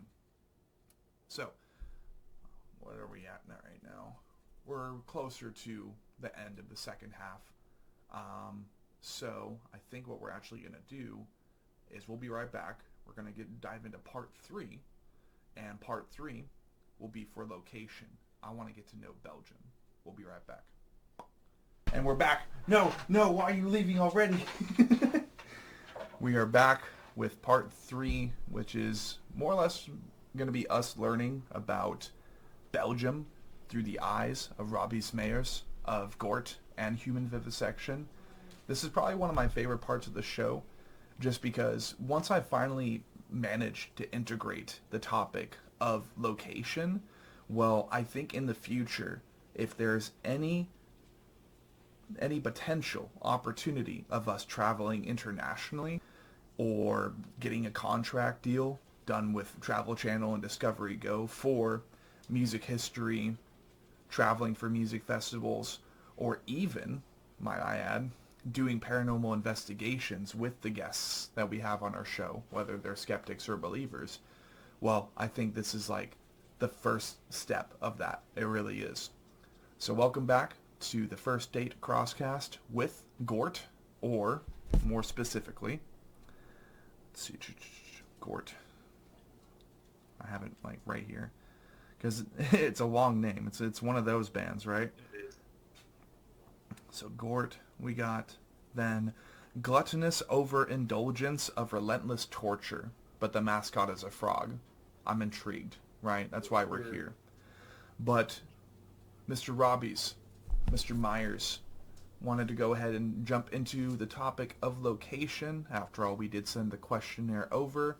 So, getting started, with this technically being the first Belgian crosscast, what is something that you think people, maybe over here in the States, New Zealand, Australia, Southeast Asia, UK even, if there are people that haven't had the opportunity to go over there despite the smaller distance comparable to U.S. state territories there are, what are some things that you think people should know about Belgium that maybe they don't know before the making of this session? I'm gonna be very honest. I'm not the best guy to bring in for being pro Belgium. It's I'm very much not settling here. That's certain. I think Belgium is a decent country, and I think the social laws are really good here. Like for example, housing and all that. If you need any government assistance in that kind of sense, it's a really good country if you need to get back on your feet. Economically, it's decent. I'd stay here till I'm like 30 and have some money saved up, and then I'm leaving. I have no other use of being here personally. I see. I don't think there's that much to specifically see here that you can't find somewhere else in a better cultural sense. The biggest thing that I like about Belgium, like as a country and being able to see and live, is definitely living with farmers, because I grew up in a more farmer-esque kind of thing. It wasn't that much farmer-like, but it was more than I am now, because now I'm in a city. Right. But compared to what they have in the Netherlands for the same kind of thing, compared to what they have here, I'd go for the Netherlands any day of the week. Interesting. It's yeah. It's I think Belgium is like, oh, how do I put it? It's like the mayonnaise of all sauces. It's the most basic, boring thing you could have chosen. Absolutely. Interesting. Absolutely. But I will say for like the metal music scene, Limburg specifically, the province where I live, top notch. There's a lot of really good metal artists here, and it's not to say that they're all big names or whatever, but the people that I know around here, I'm impressed. Genuinely impressed. A lot of the guys, I'm like, holy shit, what the fuck? How are you not releasing this? So many of the people here are just, they doubt themselves so much. Oh, I see. Crazy. It's very crazy. It's but it is a Belgian thing as well. I notice that a lot because I'm not fully Belgian. I'm half and half. My dad's from Belgium, but my mom's from England. Okay. So there is a bit of a difference in how I act overall. I notice that a lot, especially when I talk to people from other countries as well that also live here. Yeah. We don't have the thing that a lot of Flemish people in particular have, where they are scared to speak up. They're scared to have an opinion. They're scared of everything and anything. It's like, it's weird. It's really weird. They're very antisocial here. It's very strange. I don't like it that much. It's again, Netherlands, you don't have that. They're the complete opposite. They're very friendly. They're very social. And if they don't like you, they'll tell you in your face. They don't do that here. They pretend they like you, and then they talk about you behind your back. It's not my jam. It really isn't. It's weird. It's very weird. I'll Naturally. put it that way. Yeah, naturally so. So then you've mentioned the Netherlands a couple times. Is that like your next intended destination? No, not necessarily. It's I think for an actual destination to really stay at, it's probably going to be more Eastern European. Probably more something more to the north and Eastern Europe, just Yeah. because it's a bit colder as well. Right, The right. Has culture is closer to what I look for as well in a country compared to what we have here. okay. It's, I'm personally not that much of a progressive in my beliefs in any regard. I'm also Well, not fully conservative. I have very specific opinions and all that, as yeah. everyone should, in my opinion. But it is a lot closer to what I'm looking for when I'm looking to start a family or whatever. Right. But you never know. For all I know, I end up in the States eventually. Yeah. You never know how life goes. Especially if the music stuff keeps going well, there's more opportunity there than there would be in like Poland or something. I mean, you have to be realistic at the end of the day. Right. No, it's definitely a different. It's a interesting and different answer to the location question, right? That first one is like, yeah, I don't really plan to stay here. I'm here for now, and there are some interesting aspects of where I am specifically, but I definitely like not only not having any pride in where you live, just speaking for like, oh yes, I'm Belgian, it's fucking awesome. But just I hear that a lot from the European guests that we've hosted recently. I think 12 Thorns, which is a Black and Deathcore band from the Netherlands, ironically, we Yeah, hosted I them know. recently. That was a fantastic session. They definitely seem to be not even not they weren't even patriots. They weren't even exactly like, oh yeah, we love living in the Netherlands, but they Yeah. recognized and were able to acknowledge that there is an opportunity for a black and deathcore band to really stand out if it works in a country that is most known for its hardcore bands instead. And I'm like, okay, okay, that's interesting. So let's see. In regards to the location question, then, um, you said Northern Europe. Have you done any research as to like other than the colder climates and maybe the politics in other parts of Europe, Northern Europe? Like, have you done any research as far as like where you might want to go, or maybe where you want to be as far as location, or um, any goals that you have in mind for the future that could then allude to where you want to go next? Or I think a big thing for me in regards to where I want to live is actually just visiting the countries, first of all. So I can look up what I want of all these countries, and I know in general Eastern Europe is just going to be more what I'm looking for my own values and for family values and all of that jazz too, in a long-term kind of thing. I want to assume that the music thing doesn't kick off and that work is going to go okay and I'm going to have some amount of money. I'm not going to assume the best case scenario, just the most realistic one at this point. So I am very broad in my whole thing of like I want to move to Eastern Europe. It's just that is what I have in mind right now, but it very well may be somewhere else. For all I know, I fucking stay here. I mean, yeah, I don't know yet, but it pretty much is a thing of like I want to find out by going there before I actually make any decisions at all. I don't want to be like, oh, I want to move to Hungary because whatever I found online. I want to go there and I want to talk to the actual people and I want to learn somewhat of the language as well before I go. I want to actually be able to integrate in the actual place. yeah. Yeah, that is something I am pretty stubborn on. I No, find that very important.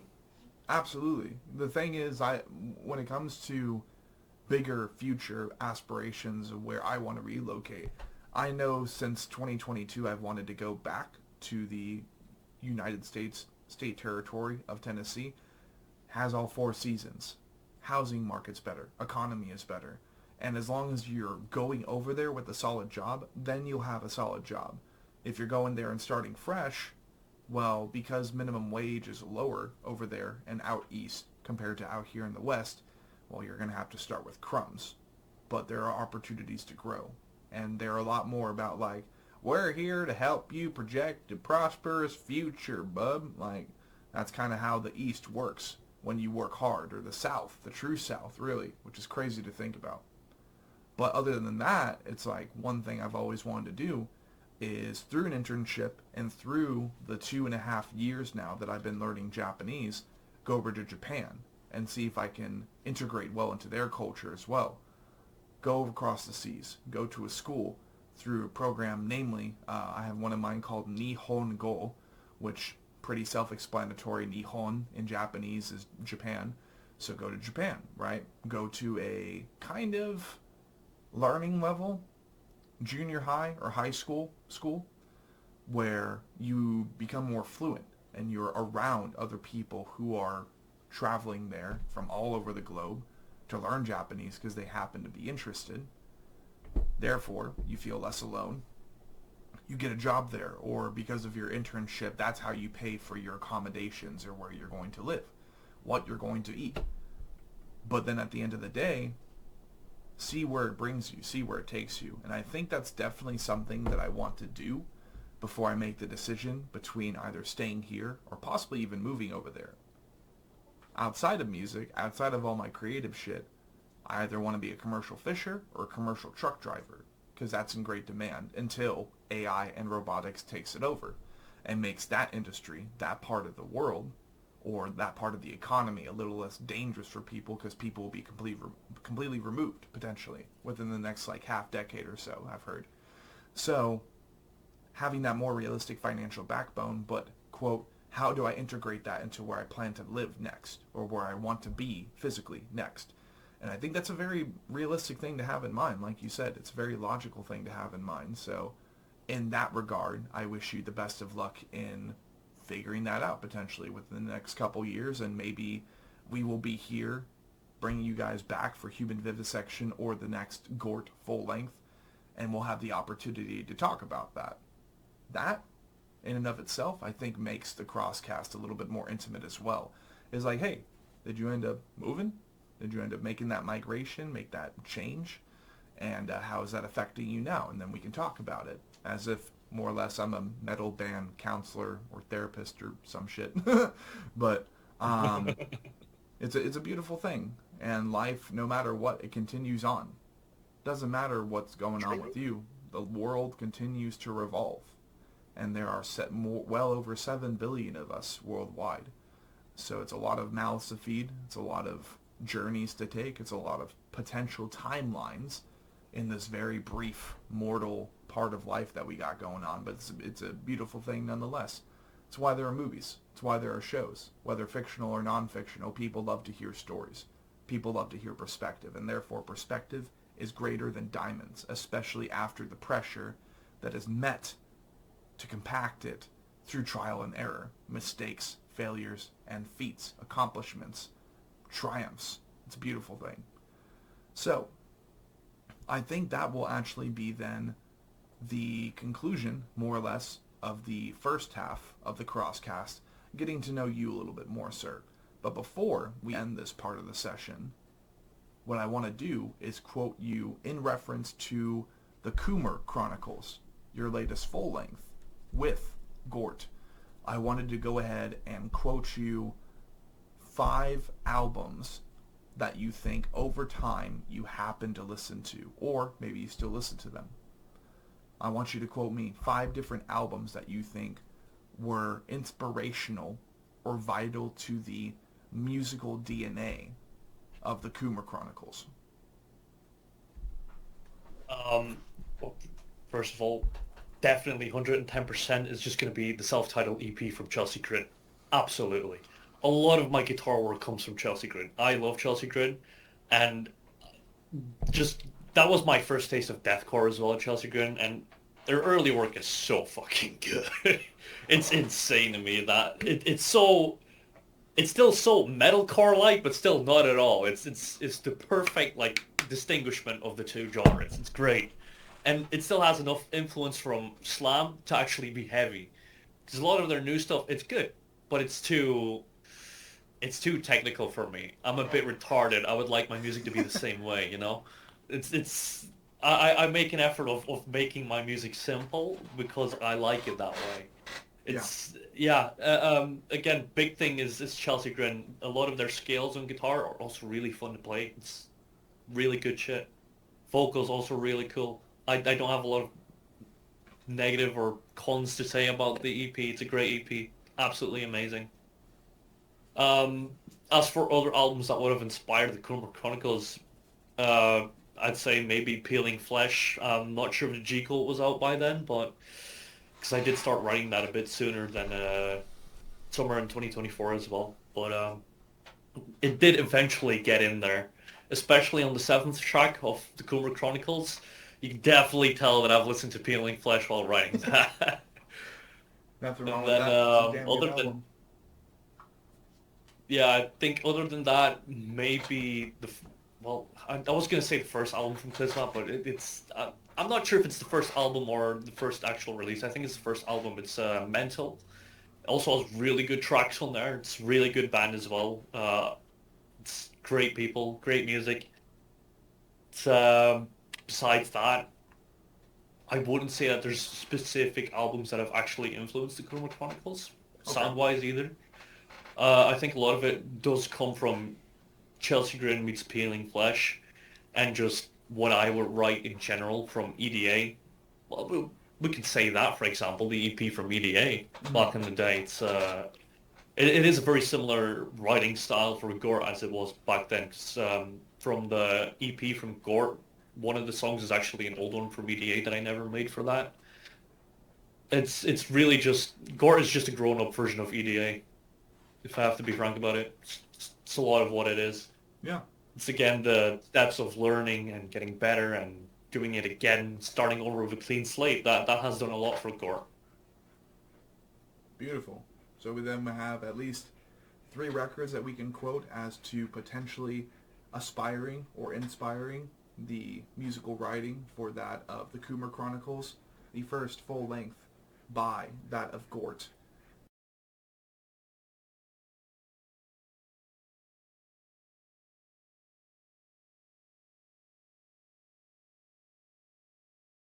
This will be the final part for this session with Tater as a guest. Dopey dog. And now we get into some more depersonalized or disassociated questionnaire for that of GORT. So, first question, despite this being a solo slam project, what was the inspiration behind the name for GORT? There's a guy from the same bar that I met say that again, and I think it's the same group. I'll put it that way. Same group of people. It's not exactly the same bar, but it's close enough. We met there enough times as well. We got to know each other through a different band called Subvergence. He became one of their guitarists eventually. And through that, we got to know each other, and he's a chill guy. He's Yannick. Nice. Plays guitar pretty good. Writes a lot of really cool shit too, and just wish he would release more sometimes, but really good stuff. And we were talking one day, just faffing about something, I don't know what exactly anymore, and he was like, damn, dude. I think I was showing him something from what GORT eventually was or something else, I don't know. But I showed him something and he was like, damn, that's grottig, which means nasty in Dutch, but it's a very Flemish word. I was like, dude, holy shit. GORT, that's a fucking cool name. I was like, dude, GORT, that has to become a band name, you know? I was like, yeah, you're right. Ever since then, I was just like, okay, I need to make something called GORT. And then you look up GORT and it's like, there's so many different fucking things called GORT already. I was like, yeah, might as well just come up with an acronym at that point, or a backronym, because it's the other way around. And then I just started thinking about things. And like I said, I'm retarded, so I didn't realize that what I have now actually spells GORT instead of GORT, because it's two O's. So, yeah. It's happen chance. I'll put it that way. Okay, I like that. So the original word was translated from Dutch. It's a loosely Flemish word, and it means disgusting. And then because there are other Yep. projects online that exist already, you ended up just turning it into an acronym. Yeah. I think that would be... well, I'll tell you what. Similar conversation to what we had with Lucas of Stillbirth, where I do believe Doodkebut is the German translation for stillbirth. And we were talking about, well, him essentially making a black metal design for stillbirth as of that session that said Dutgeburt, and it would be the German translation for the word. I think it would be fun in the future if you decided to, and if you had the demand, the supply and demand potentially for it, to go ahead and put the original word. And people are like, what is that? And it's like, well, this is actually what the name came from. And they're like, whoa, really? I think that would be pretty cool. But in due time, we'll see if that actually happens. So, then, obviously, we've confirmed this. We know, if nothing else, or have taken away, if nothing else, that GORT is a solo side slam project with plenty of the heaviest parts of counterculture integrated to it through one man, and one man alone, that being Robbies Meyers. So, in your opinion, if you had to improvise an answer, hopefully you don't, what would you say separates GORT from other bands or projects in the Belgian slam community? The Belgian one specifically, I think the big thing is just that it's me. It's very much what I would write. If I put on GORT and I don't tell people that I wrote it and those people know me as a person, or even what I do musically at all with my other projects, because there's like 40 different ones at this point, it feels like, they can immediately tell it's me, because I do have a certain writing style at this point, and that is something I'm like, it's pretty cool. Especially mix-wise as well lately. It's really gone to like, okay, I'm starting to mix for other bands and I can tell this is a style I make. And that is really cool to actually hear. I was going to say see, but hear it, you don't see it. See with your ears. Yeah. No, I think that's a big thing that distinguishes. It's like, yeah, you have a lot of solo projects here as well. There's a few others that I've worked with as well to actually write for or to help out with some stuff. And it's like, it's good music, genuinely. A lot of people here, especially solo artists that make really good stuff, but a lot of them don't do everything alone. And if they do everything alone, it's usually one part is really good and the other part's like a bit lacking. A lot of it just feels like it's out of balance sometimes. And I feel like with GORT, it's not to say that it's all good writing and good mixing, it's just both balanced out. And I feel like that does a lot for it. It adds to that trial I think that's a and lot error of what aspect. makes GORT. Yeah. It truly ends up becoming a project that you have on the side that you've already written a lot for, but for the sake of writing, for the sake of wanting to make music and build momentum for yourself, let alone these other projects that you're involved in. Could you possibly quote some of these other projects that you've worked with, maybe local to Belgium? That way we have some ammunition to utilize at the end of this session today. Absolutely. Recently, the first thing that officially came out that I worked on was the last EP from Human Barbecue. Oh, really? Yeah. Oh, The shit. Primitive Cranial feat. I think I have it right here as well. Oh, It's, shit. yeah, it's pretty cool. And then just now, I'm not sure if I'm allowed to say it yet, but I'm gonna say it anyways. It's Defenestration is coming out with a new album as well. I mixed and mastered that one as well, recorded that as well. Then there's also Malicious Combat from At Moket. It's the guy who plays in Moket, death metal band. The first album he did was written by Floor from Corpse and from Goldchain Studios. And then this time he asked Roy from Human Vivisection, and Roy asked me to help out.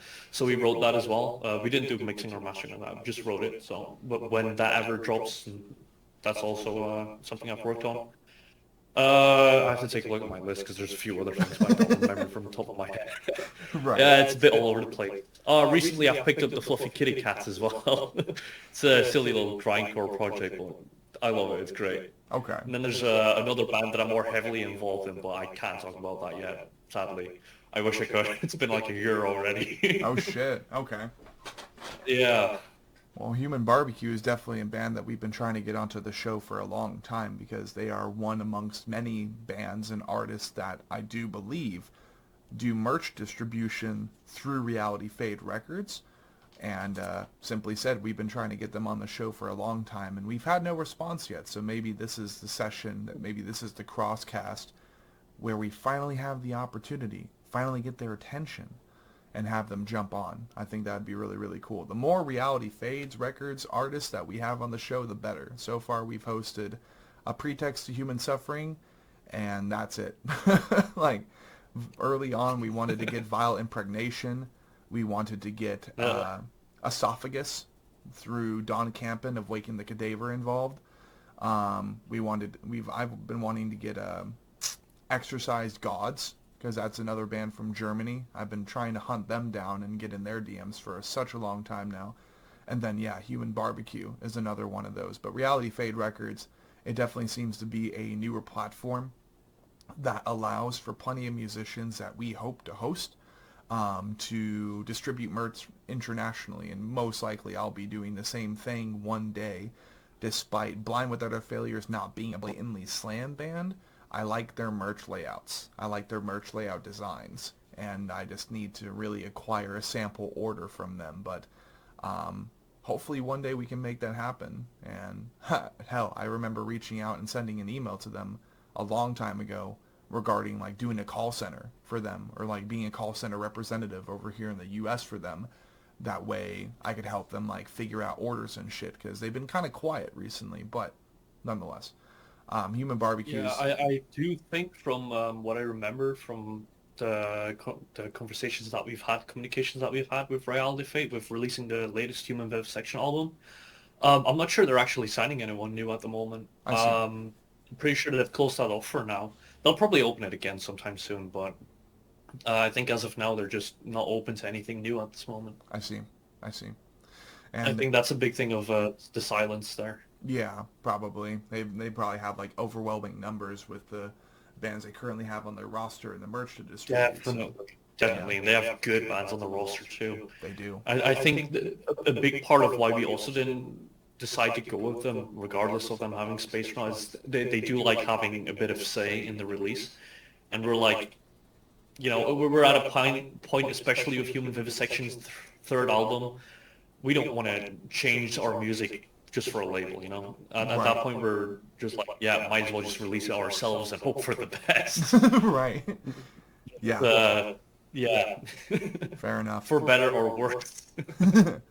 Well, this, I think, would be the part of the crosscast where we go under the skin, right, and I think for this session, it could be either the EP or the album, because I personally haven't listened to either yet. Same reason I mentioned for the bigger albums I haven't listened to earlier in session. But this is a slam project. This is a side project. This is a solo project. Mainly for the slam part, is there a narrative to speak of for either the EP or the album? Or, more or less, was it just different lyrics thrown in there? Was vocals used as another instrument? Is there a narrative to follow with the EP or album? EP was definitely just bullshit. Absolutely. I never expect anyone to listen to that. Like, what the fuck are those titles? Fucking Womp Womp is the opening track. Poopenheimer is the next one. Poompot. That's literally just Dutch for flower pot. Like, what the fuck is that? And then it's a cover of Hacksaw Surgery. I see. But yeah, there's no lyricism. There's nothing of GORT has lyrics so far. The next album that's gonna come out has one song that has lyrics, and then after I made that, I gave up because I was already tired of making lyrics. So I think GORT is gonna stay a thing where vocals are just another instrument. I think I also prefer listening to it that way, because I don't think I'm great at writing lyrics. I'll keep that for Human Vivisection. Fair enough. That's the one band where I'm like, okay, that's a serious band. I have to show that I'm somewhat capable of doing what I do. GORT, no. It could just be gnarly and sound weird. That's all I'm going for with GORT. Understood. As for Coomer Chronicles, well, yeah, it's called the Coomer Chronicles because almost every song has Dr. Coomer in it. And Dr. Coomer from a YouTube series, HLVRAI. It's like I think 4 seasons, so to speak, and it's like 2 or 3 episodes apart. The whole thing in general is like 6 hours long. I watched it like 4 years ago, and I keep watching it every year. And last time I watched, it, I was like, "Fuck it, these are actually really funny lines." Took a few of them out, and then just started making music with it. And Okay. then it became an album. Fair enough. Yeah, definitely wanted to ask that because Under the Skin is definitely one of the more like DNA aspects of this show. We like to jump headfirst into the rabbit holes of any potential narratives, or I guess in reference to slam bands that we host onto the show, we want to tell of any like inside jokes or backstories, any context to all of these songs that you wrote for the project. So maybe if not, a sophisticated lyrical narrative that could one day be turned into a graphic novel, maybe instead for the Coomer Chronicles we can talk a little bit about the YouTube series that it was inspired by and maybe the relevance that that YouTube series had to the making of the Coomer Chronicles. Yeah, I'm gonna be honest about that. I think that's gonna be the whole shtick of GORT in general.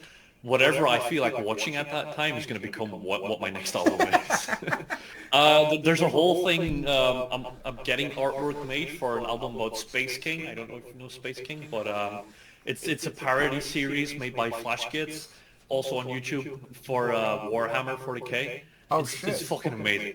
It's super. It's so good. It's so great. I love it. But ever since I watched that, I was like, dude, you know what? What the fuck? Space King album. Fuck it.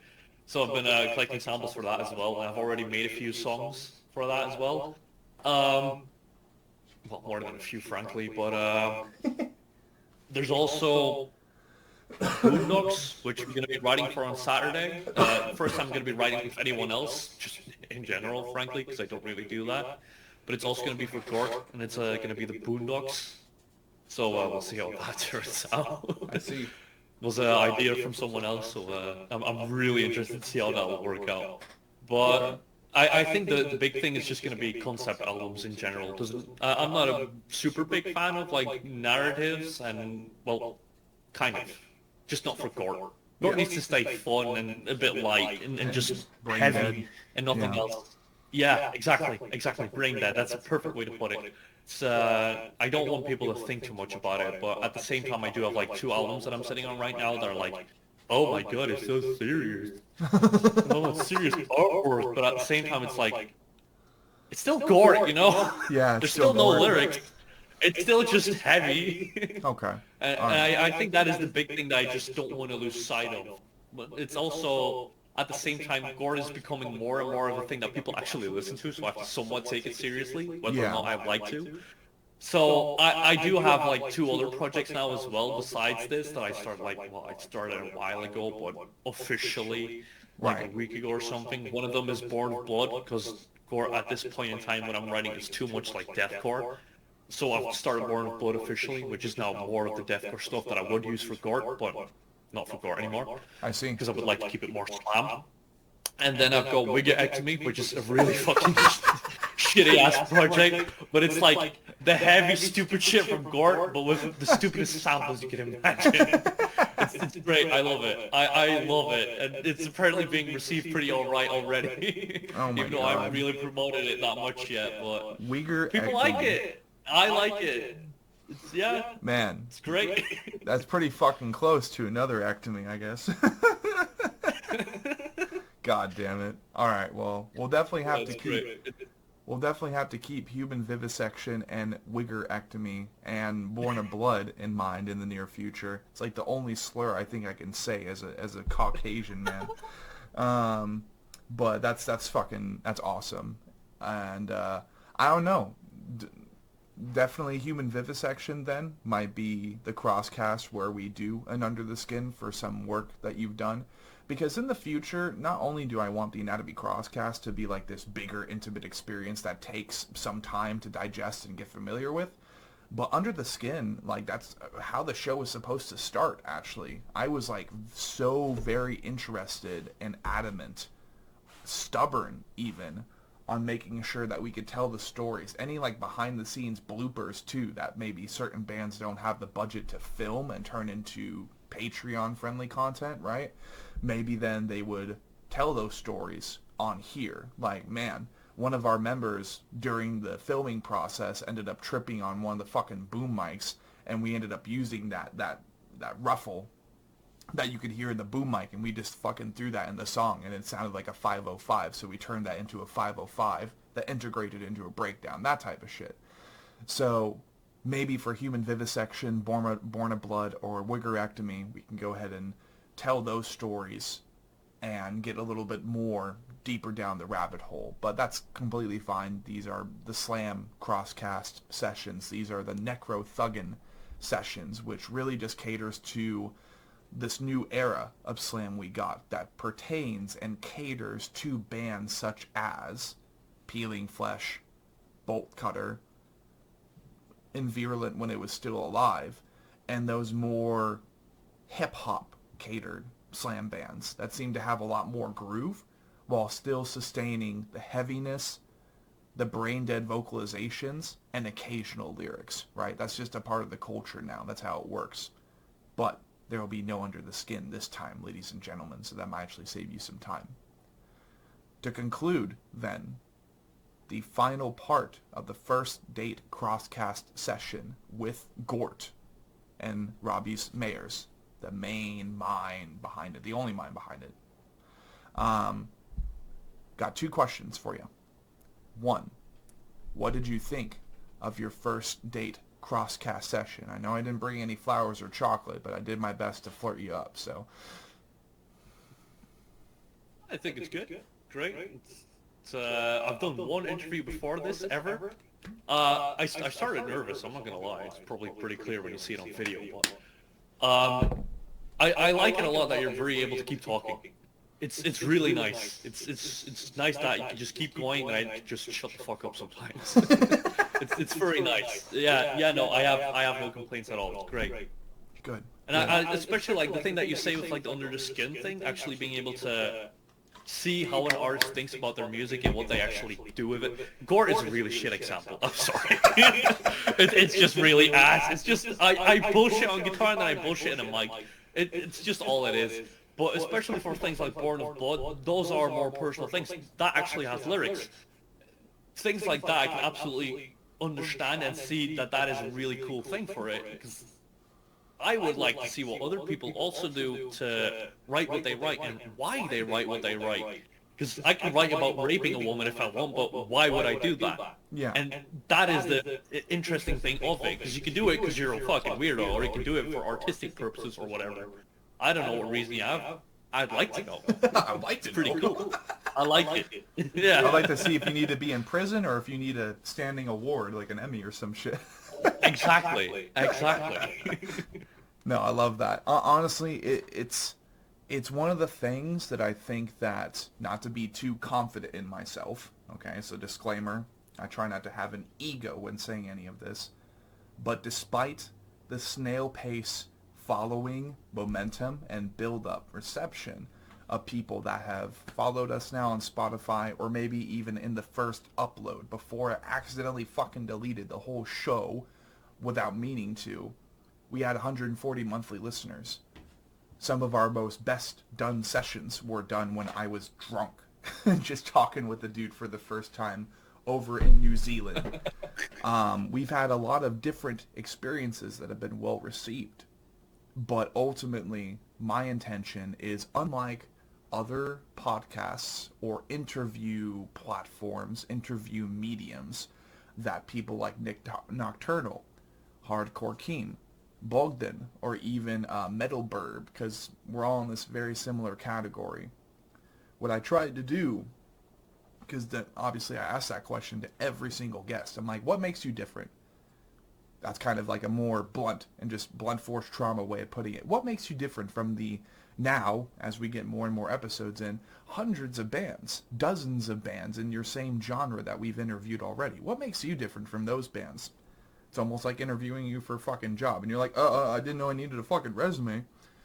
But ultimately, I just try to make this as much of an intimate experience as possible. That way, it just there's more soul in it. Hopefully, it's perceived that there's more soul in these sessions. Like, if it was just like, do you guys got a tour upcoming? No? Okay, click. And then they just like jump off the call or some shit just to be dramatic. I don't want to do that. I want to get to know you guys personally. I want to get to know every single musician I have on the show more personally. And one day, maybe the phrase of, hey, we're going to be flying to Belgium to meet up with our homies, our buddies that we met 2 years ago in GORT and Human Vivisection. We're going to go with them, attend a music festival with them, see them perform live, and then maybe, if we have the budget by the time we're able to fly anywhere, maybe we have a live booth, almost like they do at WWE, like that meme with Joe Rogan and the other guys when they're like, whoa, and they're doing that number. Maybe one day we're doing that, and we're just like, and here on stage one, we have a band that we hosted 3 years ago, that being Human Vivisection. Technically, it took a little bit for Human Vivisection to be a part of the crosscast culture, but here we are. They're about to fucking throw down in the pit. We have a couple bodies flying across the pit. It's a damn good day here in Europe or whatever.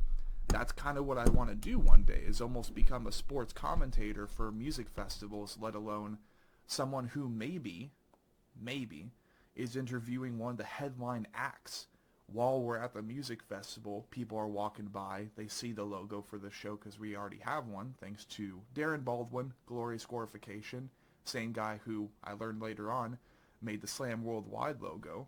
So that was a good fucking start with that. One day we're hoping I think to he's like... made the Human Vivisection one as well, if I'm not mistaken. I'm pretty sure, yeah. Yeah, exactly. I think so, yeah. I'll look it up real quick. Full circle. Full circle moment for that. Yeah. Always. It's always the same people always come back every time. It's the same thing with any heavy like slam kind of project. And yeah, it is by Glorious Glorification. Every slam-ish project always involves Roy from Human Vivisection. Always. I've only seen one project from Belgium that doesn't involve Roy in any way.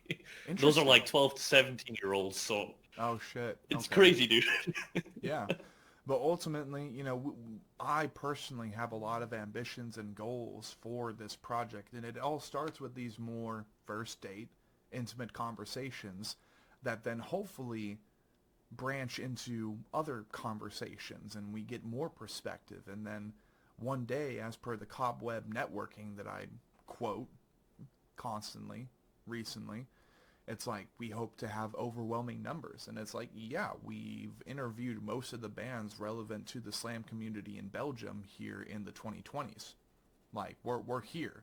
We've been here for a long time. Even if we haven't been here in person, we still have a presence. And that's the reputation I want to build, is going to a music festival and half the fucking people on the lineup are like, yo, the Anatomy Crosscast is here, Sean Cross is here, what? Like, that would be cool. That would be awesome. And it all starts here. It really does.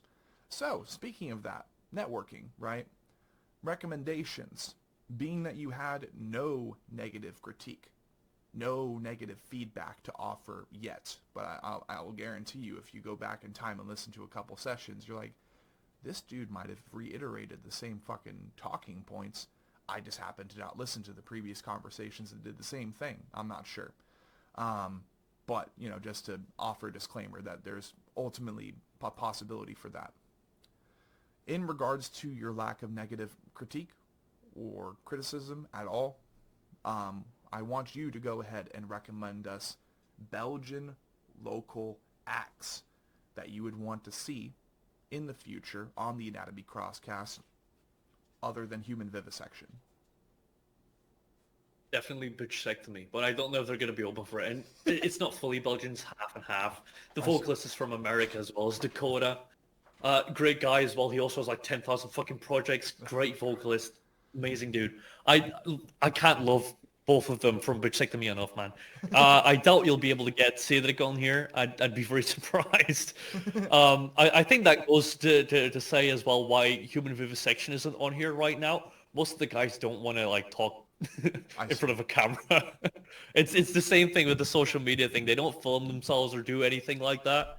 It's not their vibe. It's not. It's yeah no. I'm gonna try and convince Roy. I'll try because then maybe in one go you can talk about human barbecue as well and the latest CB because I mix and master that, so I'm somewhat related, you know. I see. But I think it's going to be a tough job for most of those guys I see. to get them on for something like this. I doubt that they truly believe in like podcast things, and I can get it, but still, it's a bit of a shame, you know. Yeah, it's a bit I of a just far wish they shot. do. It's Right. cool. I like it. It's nice to know that if someone's lurking somewhere on the internet and they find your podcast, they're also going to be able to see like, oh shit, this dude exists. Yeah. It's it's yeah. I think that's the big thing for me for taking part in this. It's a big part of the culture, and I think it's important to also provide something back to the culture besides just the music that I make and Right. little videos that I film. It's yeah. I think that's the big thing for me.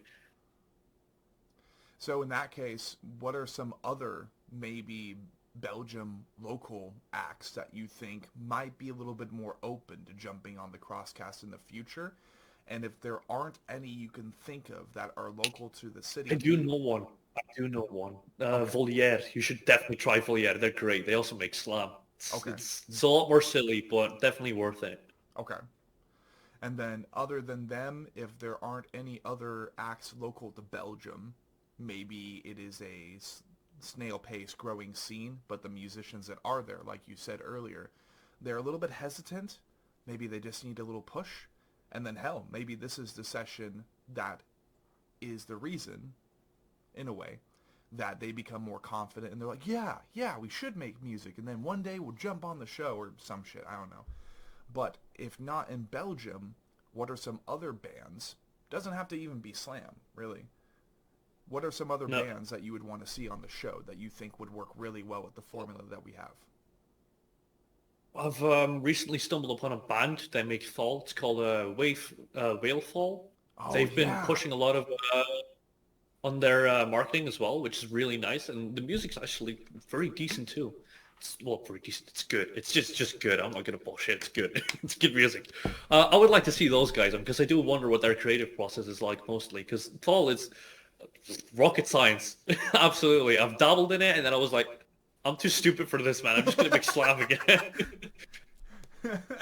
Well, Whale Fall would be an But awesome yeah, recommendation. I'd love to see those guys in here. Yeah. Yeah. No, that would be really cool. We have really yet to get our first blatantly Thal band on the show. We had Divisive from Tennessee, which combines aspects of Black and Deathcore and Thal. So mainly it's like breakdowns are very Black and Deathcore, but the transition and the build up to those breakdowns, that's where the Thal shit comes in. And that was a really, really cool band to host. Even if we weren't able to host the entirety of the band, maybe we will for their next EP or album. That's okay. No pressure. Because no matter what, it's like not even in the same way that most other people would do it, but we're just I'm constantly looking around and window shopping for bands, and most of the time it's not even here in the US. Most of the time it's like, okay, want to interview one band from every country around the world. So how do you do that? Well, you utilize the network you're already building up. You utilize the cobweb that you've already spun, if you will. And Instagram now is recommending me new bands every day. I was recommended a tech death band from Texas called like Vox Ostra or something like that, and I've never heard of them before. I'm like, this is sick. But then we have other bands like Necronomicon Ex Mortis. We have bands like From Misery to Malice, which is the new full-time band for Spire of Lazarus, which we hosted 3 years ago. One of Austria's biggest tech death bands, if not one of their biggest deathcore bands ever, especially after their latest album. And it just goes on and on and on. Like, I have a full list of people that I try to remember, and like all these bands, all of these artists alone are just what I was able to rack from memory yesterday in prison as far as artists that I've reached out to, and they're like, yeah, we're interested. We just need to coordinate it. We need to coordinate it in reference to that. Next band, most likely, will be a Veil of Maya esque metalcore band from Madrid, Spain called Awake Consciousness. Another band, Osaya from the UK. We're finally getting them on. That's going to be fucking awesome.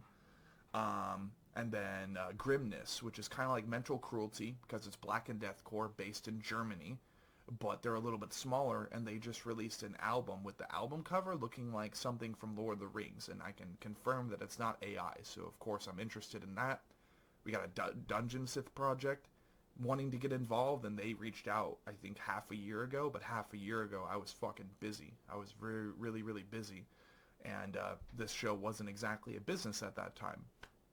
So now that it is, you know, we're looking to slingshot as much as possible and keep that avalanche, keep that snowball effect well active. But I think, yeah, that will actually be the end of the first date crosscast then with Robbies Meyers of GORT, Born of Blood in the future, Wiggerectomy in the future, and then of course Human Vivisection, which is the main act with some more traditional, less social media connected musicians, but nonetheless really good shit.